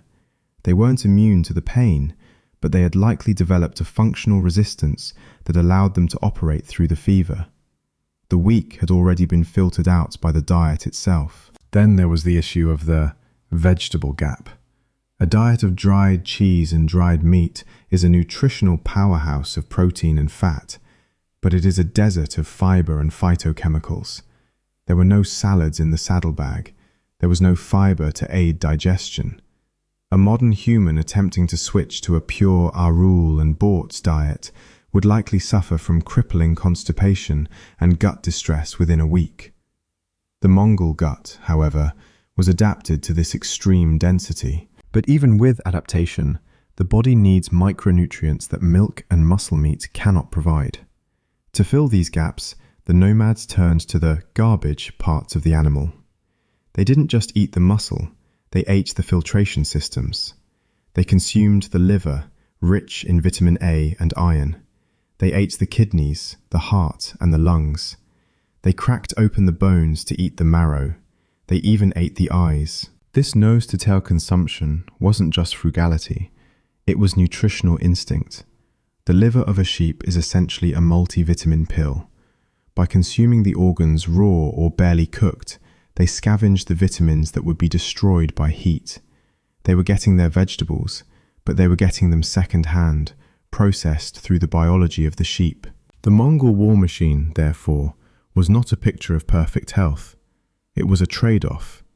They accepted the risk of chronic zoonotic infection, the joint pain, and the difficult digestion in exchange for the ultimate strategic advantage, freedom from the supply line.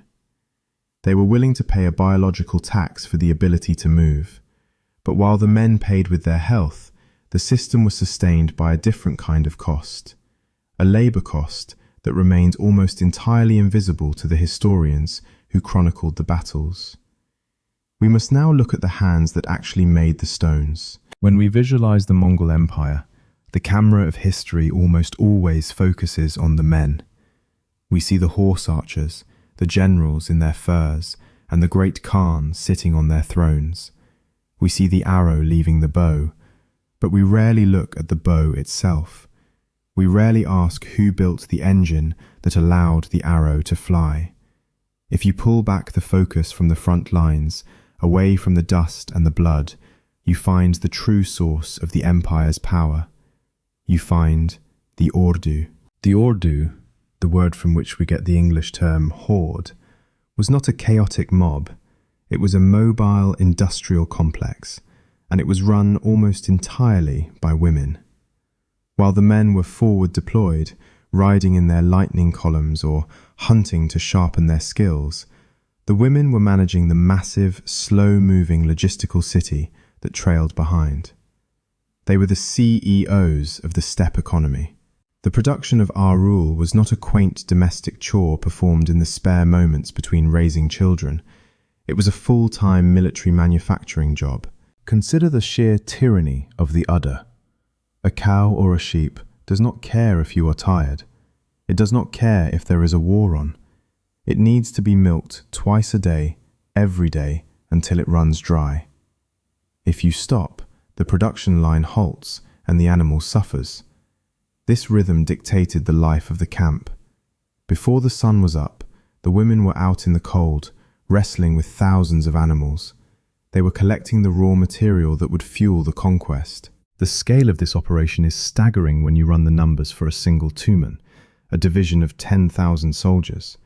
To keep 10,000 men supplied with their white stones for a winter campaign, you are not talking about a few baskets of cheese. You are talking about tons of condensed caloric density. You are talking about a river of milk that has to be collected, boiled, curdled, pressed, and dried. This required a level of coordination that rivals a modern factory floor. The women of the Ooredoo had to gauge the weather, predicting when the sun would be hot enough to dry the curds before the mold set in. They had to manage the fuel supply, gathering the endless tons of dried dung required to boil the massive cauldrons of yogurt. They had to organize the storage, packing the finished stones into breathable sacks that could survive the friction of a 1,000-mile journey.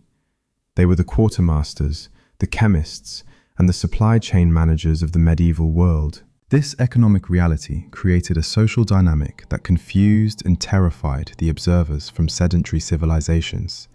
In China, Persia, and Europe, women were often legally property, confined to the home and excluded from the levers of power. But on the steppe, the person who controls the food controls the future.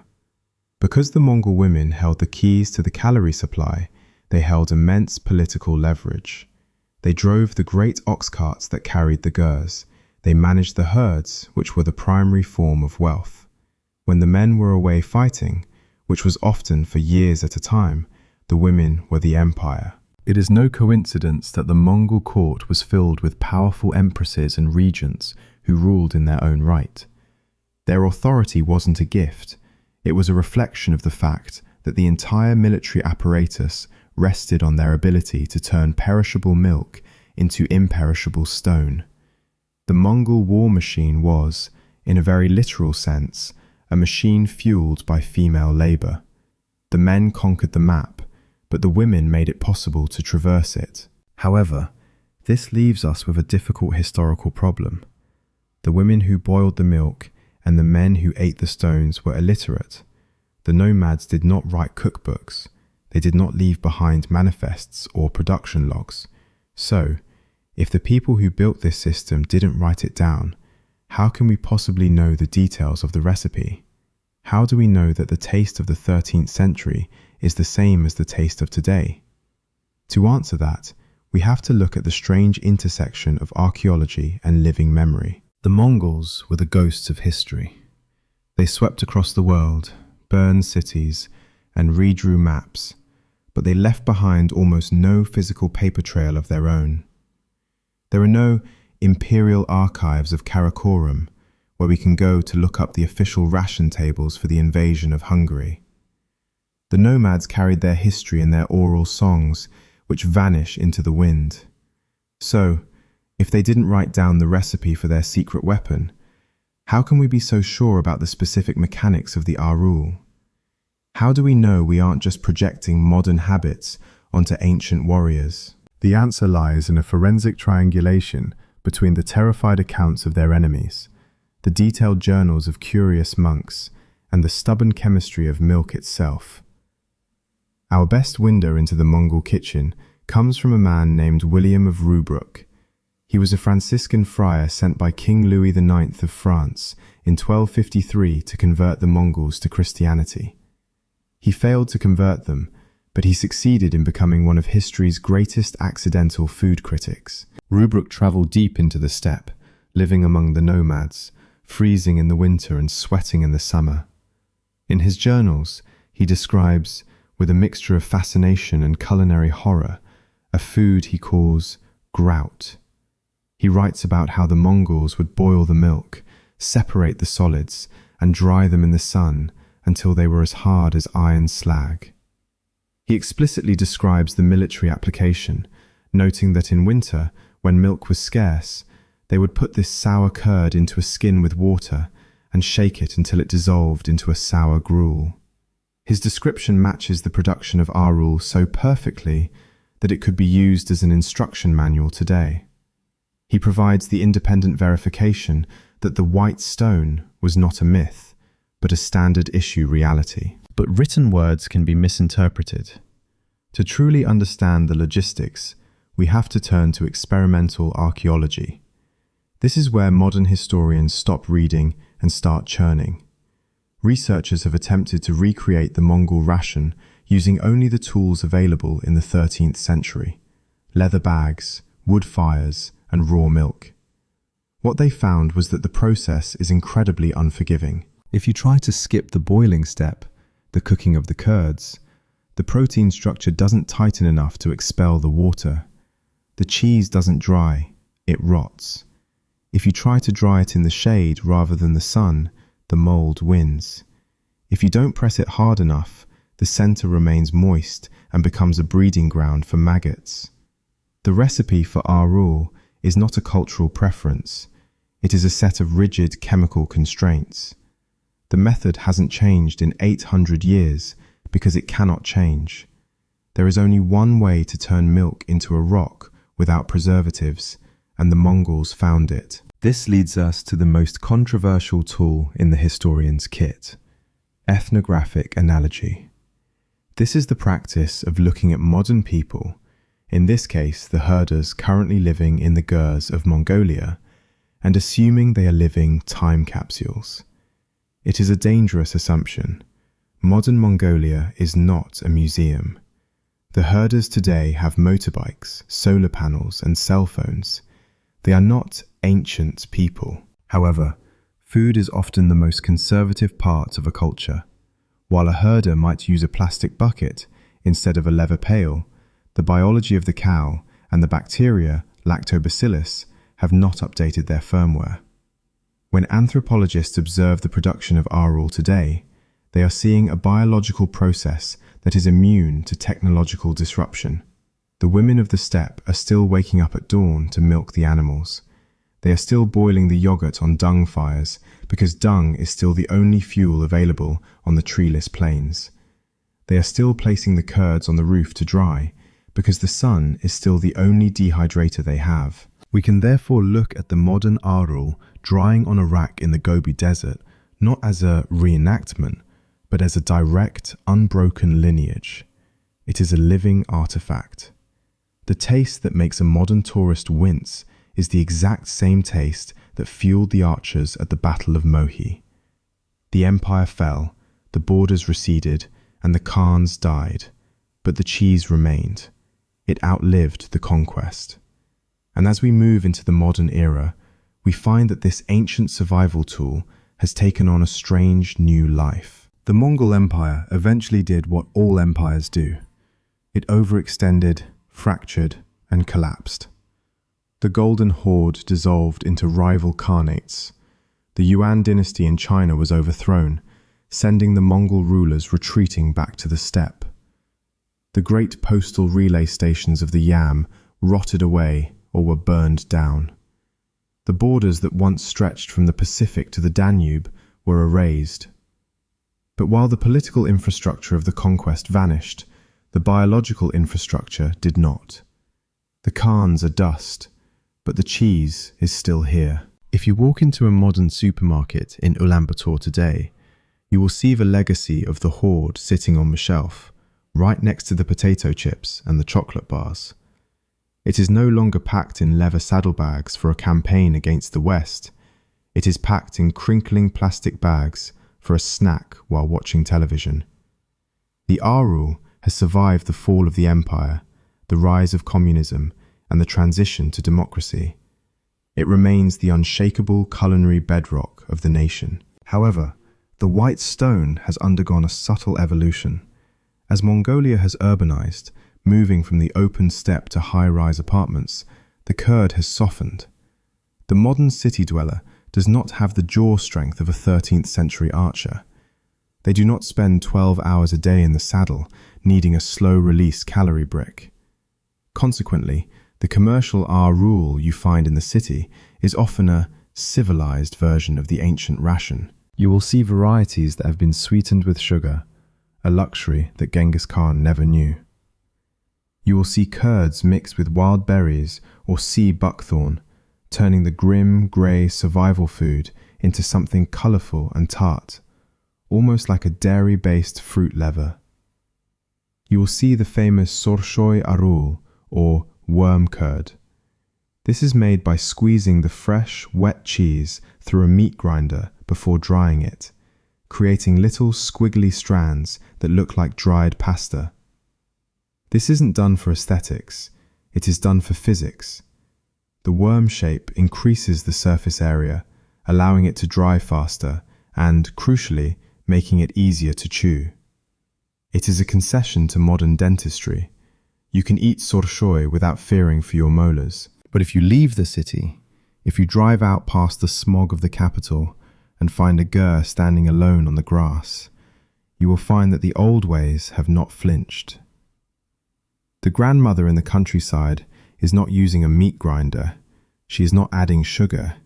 She is making the aaruul exactly as her ancestors did 800 years ago. She is boiling the milk over a dung fire, pressing it by hand and letting the sun turn it into a rock. For her, this is not a snack. It is a fundamental unit of existence. This persistence is due to a cultural concept known as tsagan ide, or white foods. In Mongolian culture, dairy is not just a source of calories, it is a spiritual substance. White is the color of purity, of nobility, and of good fortune. When a guest arrives, you offer them white food. When you celebrate the Lunar New Year, tsagan sa, your table must be groaning under the weight of dried curds. To be without aaruul is to be spiritually destitute. This deep cultural coding is why the Snickers bar has not replaced the sour stone. Globalism has flooded Mongolia with soft, sugary, hyper-palatable industrial snacks. By all the laws of modern food science, the aaruul, with its barnyard smell, its aggressive sourness, and its enamel-threatening hardness, should have gone extinct.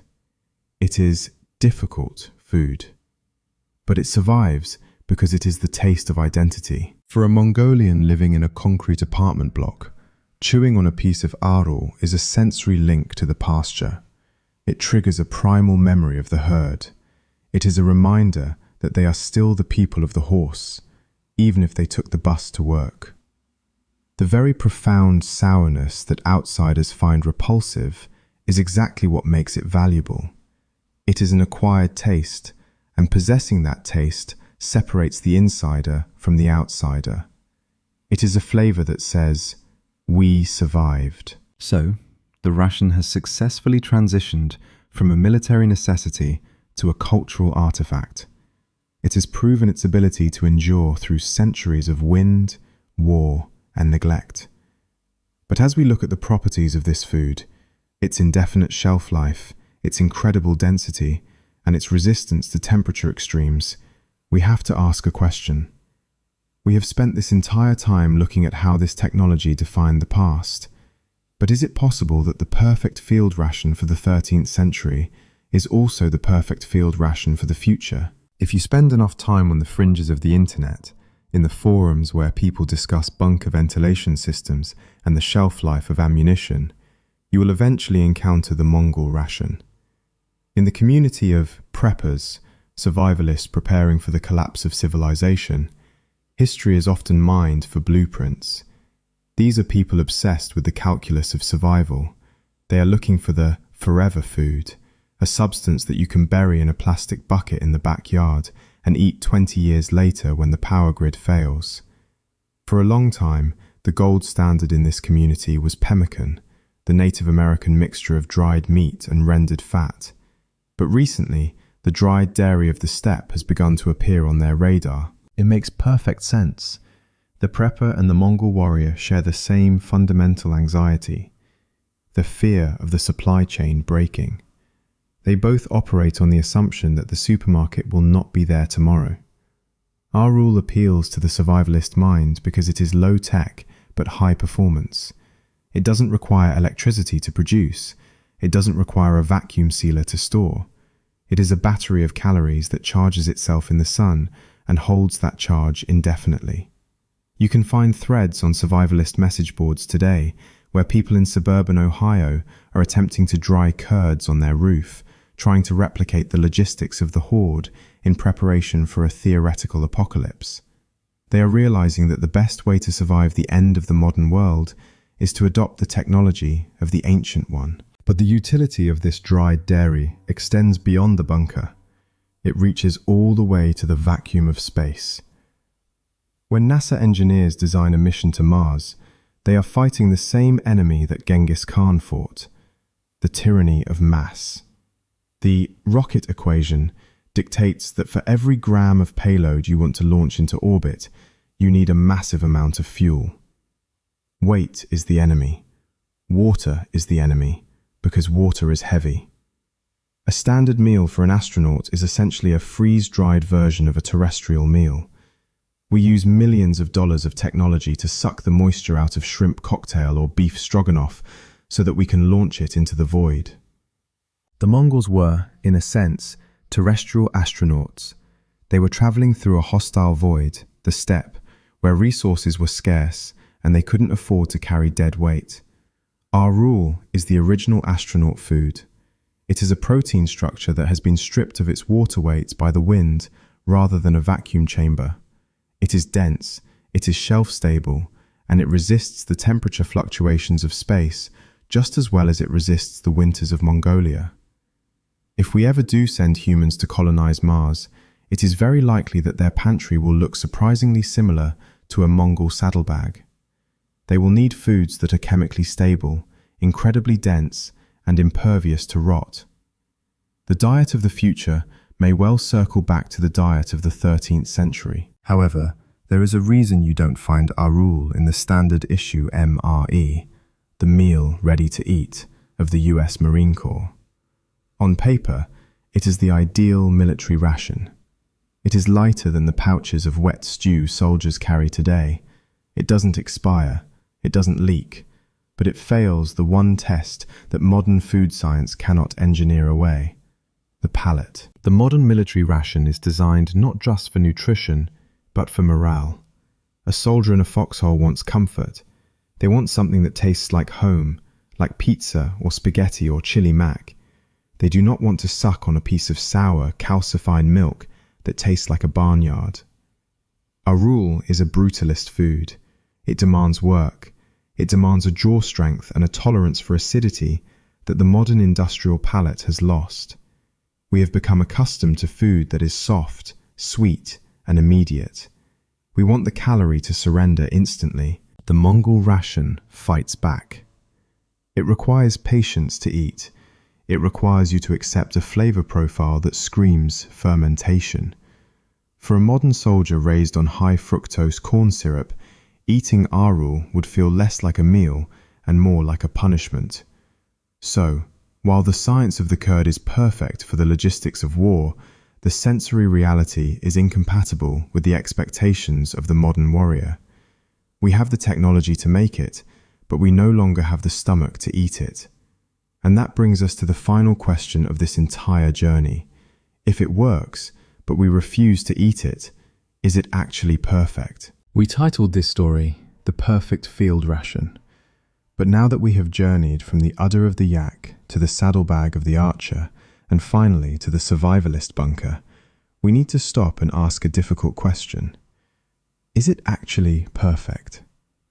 If you were to hand a piece of traditional sun-dried aaruul to a random person on the street today, they would likely not describe the experience as perfection.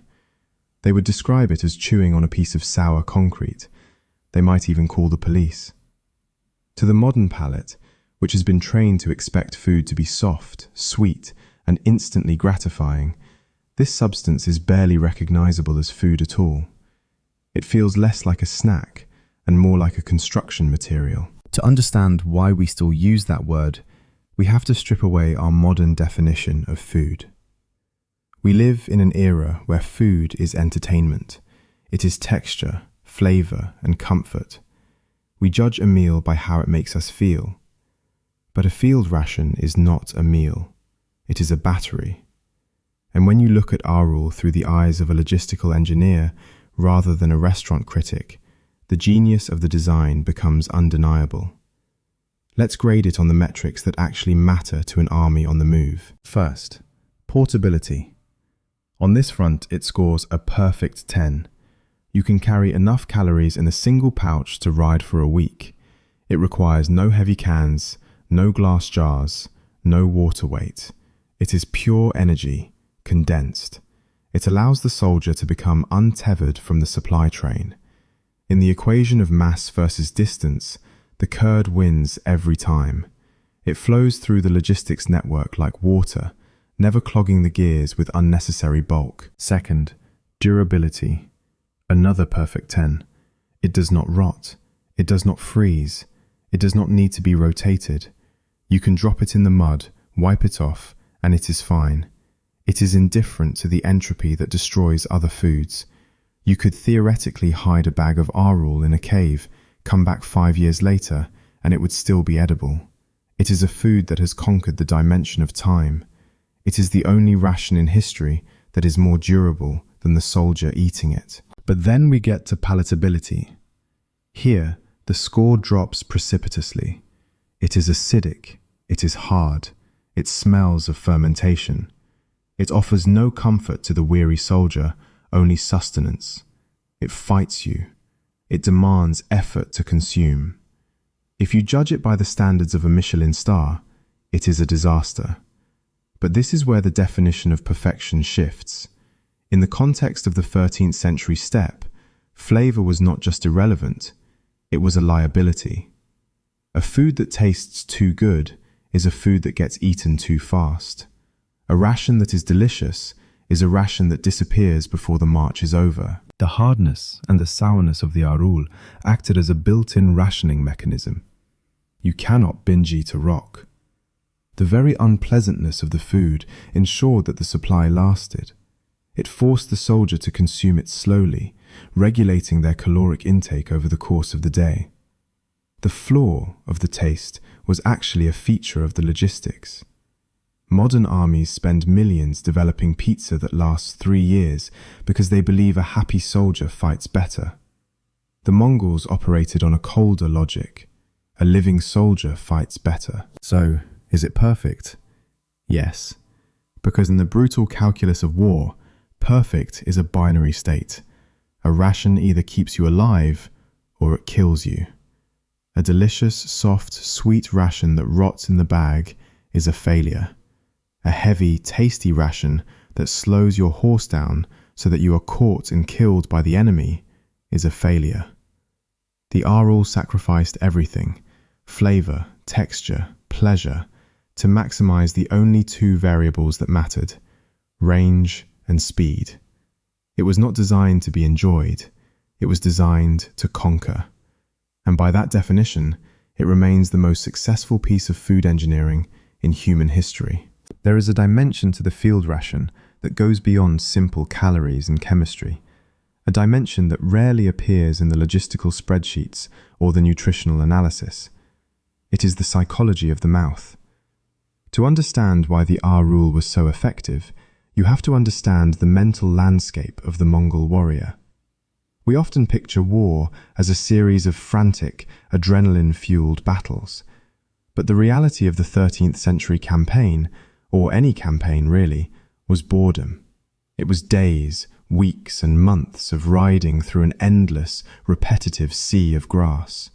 The horizon never changes. The rhythm of the hooves never changes. The silence of the steppe is absolute. In this environment, the enemy is not the opposing army. The enemy is the mind. When you are riding for 16 hours a day, staring at the back of the horse in front of you, the brain begins to starve for stimulation. It starts to shut down.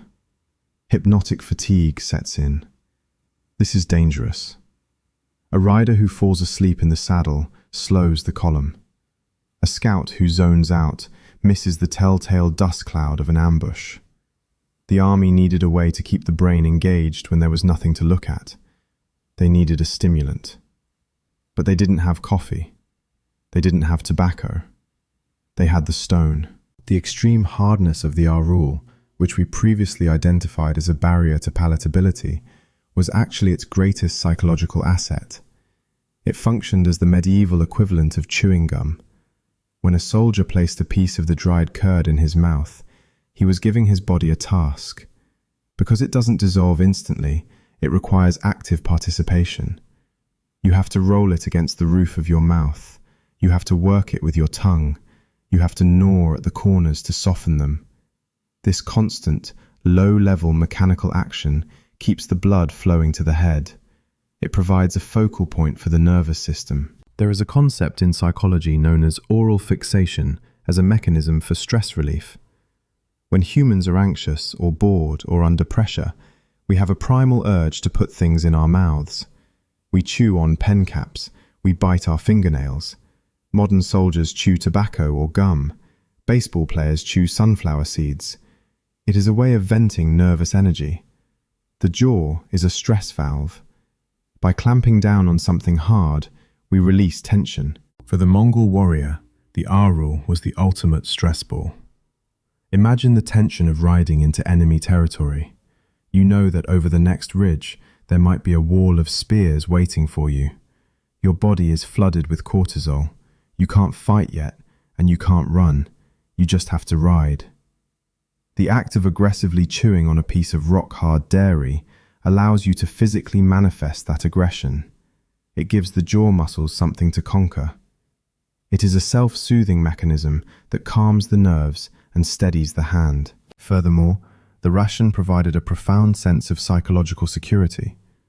In a European army, the soldier is an infant. He is dependent on the mother, the baggage train, to feed him. If the wagons don't show up, he goes hungry. This creates a background radiation of anxiety. He is constantly looking over his shoulder, worrying about the supply line. The Mongol soldier carried his independence in his pocket. He could reach down at any moment and touch the bag of aaruul. He knew, with absolute certainty, that he had enough fuel to survive for a week, regardless of what the officers did, regardless of where the wagons were. This creates a different kind of soldier. It creates a mindset of autonomy. He isn't tethered to the collective kitchen. He is a self-contained unit of survival. This psychological effect, the comfort of the full pocket, cannot be overstated. It allowed the army to take risks that other armies wouldn't dare. They could ride into the unknown, into deserts and blizzards, because they weren't afraid of being cut off. They knew that as long as they had their horses and their stones, they were safe. The aaruul didn't just feed their bodies, it fed their confidence. It turned the anxiety of isolation into the power of mobility. So, while the nutritional density gave them the energy to fight, the physical texture gave them the patience to wait. It occupied the idle hours of the march. It kept them awake on the night watch. It was a companion in the lonely void of the steppe.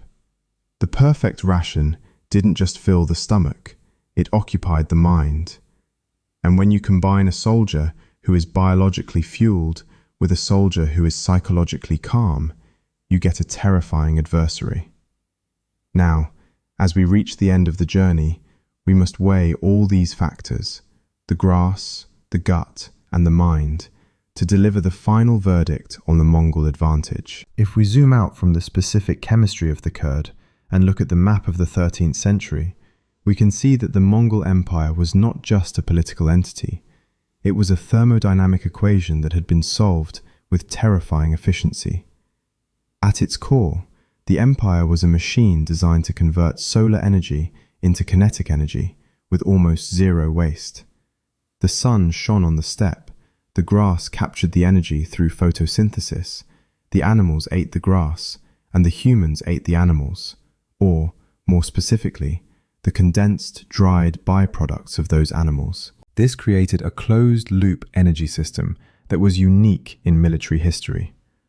Every other empire was forced to import its fuel. The Romans, the Persians, and the Chinese all had to burn massive amounts of energy just to move their energy. They had to cut down forests to bake bread. They had to grow grain in one place and haul it to another, consuming a percentage of that grain to feed the oxen that pulled it. It was a system of diminishing returns. The further they marched, the weaker they became. The Mongols, fueled by aaruul in the milk of their remounts, bypassed this friction entirely. They were surfing a wave of renewable energy. As long as there was grass, the factory was running. The soldier was riding his food source, and his food source was refueling itself from the ground beneath its hooves. This allowed the army to operate at a metabolic profit. They didn't just conquer territory, they converted the biomass of the Eurasian continent into speed. The white stone was the battery that stored this energy, allowing them to bridge the gaps where the grass failed, smoothing out the caloric supply so the machine never had to stop. But this biological machine had a hard limit. It was optimized for a specific environment, the arid, open, temperate zone. The system relied on the dryness of the air just as much as it relied on the grass, and when the Khans tried to push the borders of the empire beyond the ecological zone of the steppe, the machine broke. The failure was most spectacular when they attempted to invade the humid tropics of Southeast Asia, Vietnam, Burma, and Java. Here, the logistics of grass encountered the logistics of rot. The Mongol war machine was built for cold, dry clarity. It was not built for the wet, suffocating heat of the jungle. In the high humidity of Vietnam, the very physics of their equipment began to fail. The composite bows, made of horn and sinew glued together with animal collagen, began to delaminate. The glue softened in the damp air, and the bows lost their snap. The arrows warped. But the most catastrophic failure was in the saddlebags. Aaruul is hygroscopic. It loves water. In the dry air of Mongolia, it remains a stone, but in the saturated air of the tropics, it begins to pull moisture from the atmosphere. The impenetrable crust that protects the curd softens. The case hardening fails. The perfect ration, which could last for years in the Gobi, suddenly becomes a petri dish. The dormant bacteria wake up. Mold begins to bloom on the surface. The food that was supposed to be their iron reserve turned into a grey, fuzzy mush that offered no nutrition and carried the risk of poisoning. Simultaneously, the horses, the engine of the empire, began to die. The steppe ponies were adapted to the dry cold. Their immune systems collapsed in the wet heat. They rotted from the hoof up. Without the horses, there was no milk. Without the milk, there was no fresh curd to dry. The closed loop was shattered. The Mongols were forced to fight like normal men, tethered to supply lines of rice and river water, and they were defeated. This reveals the ultimate truth of the conquest. The boundaries of the Mongol Empire were not drawn by the bravery of its soldiers or the genius of its generals. They were drawn by the dew point. The empire stopped exactly where the ecology stopped supporting the ration. They could conquer the world, but they could not conquer the climate. The perfect field ration was only perfect as long as the air remained dry enough to keep it sleeping. The moment the environment changed, the stone crumbled, and the tide of the horde receded, leaving the jungle to its silence. The retreat of the Mongol Empire from the global stage was not just a matter of borders shrinking on a map. It was the end of a specific way of being human. For thousands of years, the speed of information and the speed of violence were dictated by the metabolism of the horse. The world was vast, terrifyingly disconnected, and governed by the tyranny of distance. In that world, the nomad was the apex predator, because the nomad had solved the equation of movement. By turning the grass into fuel and the milk into stone, they had unlocked a cheat code for geography. They were the only ones who could move across the board without pausing to roll the dice of harvest and famine. But the world did not stay empty. Slowly, the open ocean of the steppe was enclosed. The farmers, who had always been the prey of the herders, began to build fences that were stronger than bows. They invented gunpowder, which democratized violence and rendered the lifetime of archery training obsolete. Yet, the true death knell of the Mongol way of war was not the musket. It was the steam engine. The Industrial Revolution brought with it a new kind of logistics, one that did not rely on the sun or the grass. It relied on coal and later on oil. When the first railroads began to cut across the Eurasian landmass, they drove a spike through the heart of the horse-string logic. A train can move faster than a horse, and it can carry more weight than 1,000 camels. It can transport fresh food, heavy artillery, and millions of men without stopping to graze. But the train is tethered. It is bound to the iron rails. It requires a massive, static infrastructure of mines, factories, and stations. The invention of industrial logistics marked the return of the Roman model of warfare, but on a monstrous scale. Modern armies are once again heavy, loud, and utterly dependent on a supply line. We have traded the saddlebag for the convoy. A modern tank division is a terrifying force, but it is a hungry one. It consumes fuel at a rate that would baffle a Khan. If the pipeline is cut, the tank becomes a 40-ton paperweight. If the MREs don't arrive, the soldier stops fighting. We have returned to the vulnerability of the Crusader, dragging our massive, invisible anchors behind us. Only now, the anchor is made of petroleum logistics rather than ox carts. We have traded the independence of the scavenger for the power of the machine. There is a melancholy elegance to the system we left behind. The Mongol logistic was, in modern engineering terms, a solar-powered biological supply chain. It was carbon neutral. It was silent. It left no trash, no shell casings, and no ruined roads. The army moved over the grass like a shadow, taking its energy from the sun-drenched earth and returning it to the soil in the form of dung, which fertilized the grass for the next generation of horses. It was a closed loop. It was a perfect circle of consumption that required no external inputs. We often look back at the Mongols as agents of chaos, as destroyers of civilization. But from a systems perspective, they were the masters of efficiency.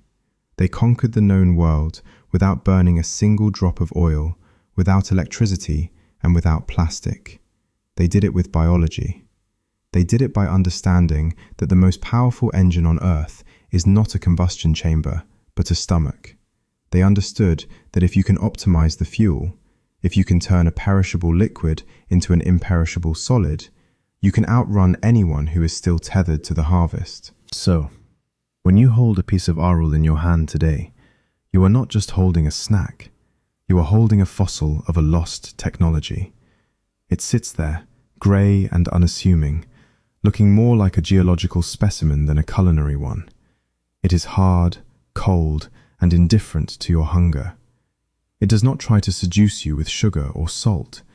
It simply exists, a battery of potential energy, waiting for a rider who will never come. The nomads have largely dismounted.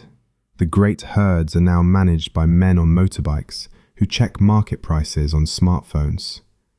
The yam stations are gone, replaced by fiber optic cables buried under the frost. The Internet of Cheese has been replaced by the actual internet.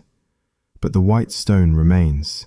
It is a silent witness to a time when the horizon was open, when the map was blank, and when the only thing a human being needed to conquer the world was a fast horse, a strong bow, and a pocket full of sour, rotting milk. The ride is over, but the ration survives.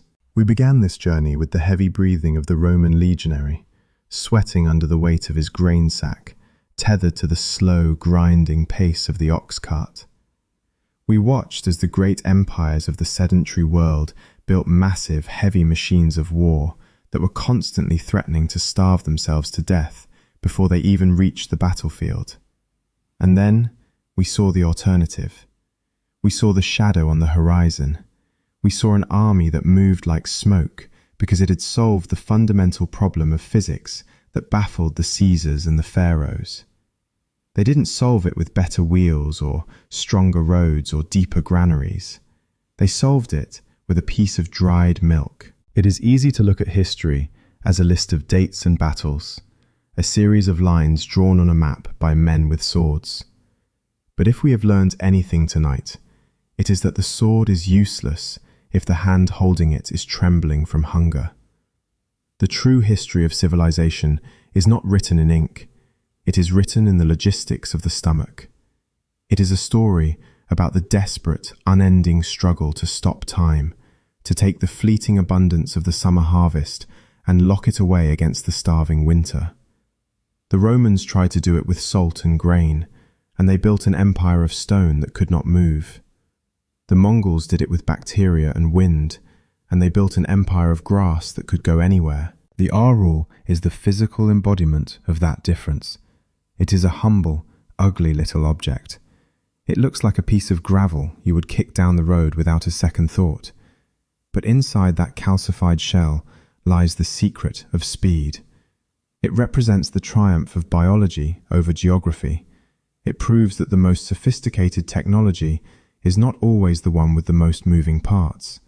Sometimes, the most advanced engineering on Earth is just a culture that knows how to work with the invisible world of microbes to turn a perishable liquid into an eternal solid.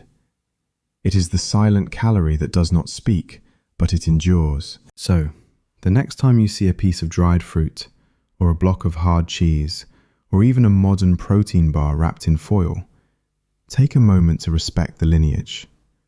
Close your eyes and picture the open steppe. Feel the bite of the wind that never stops blowing. Smell the smoke of the dung fire and the sharp, acidic tang of the boiling yogurt. Hear the low, rhythmic rumble of 10,000 hooves drumming against the earth, a sound that once terrified half the world. Imagine reaching into your saddlebag and pulling out a piece of the white stone. You place it in your mouth. It is hard against your teeth. It is sour on your tongue. It tastes of the animal and the grass and the wild yeast of the air. It is certainly not delicious. But as it slowly dissolves, releasing its ancient energy into your blood, you realize that you are not just eating a snack. You are eating the fuel that shrank the world. We often look for the secret of history in the ruins of palaces or the rusted armor of kings. But sometimes, the most powerful weapon of all is the one you simply put in your pocket. Thank you for riding along with us tonight. Now, sleep well, and may your supply lines always hold.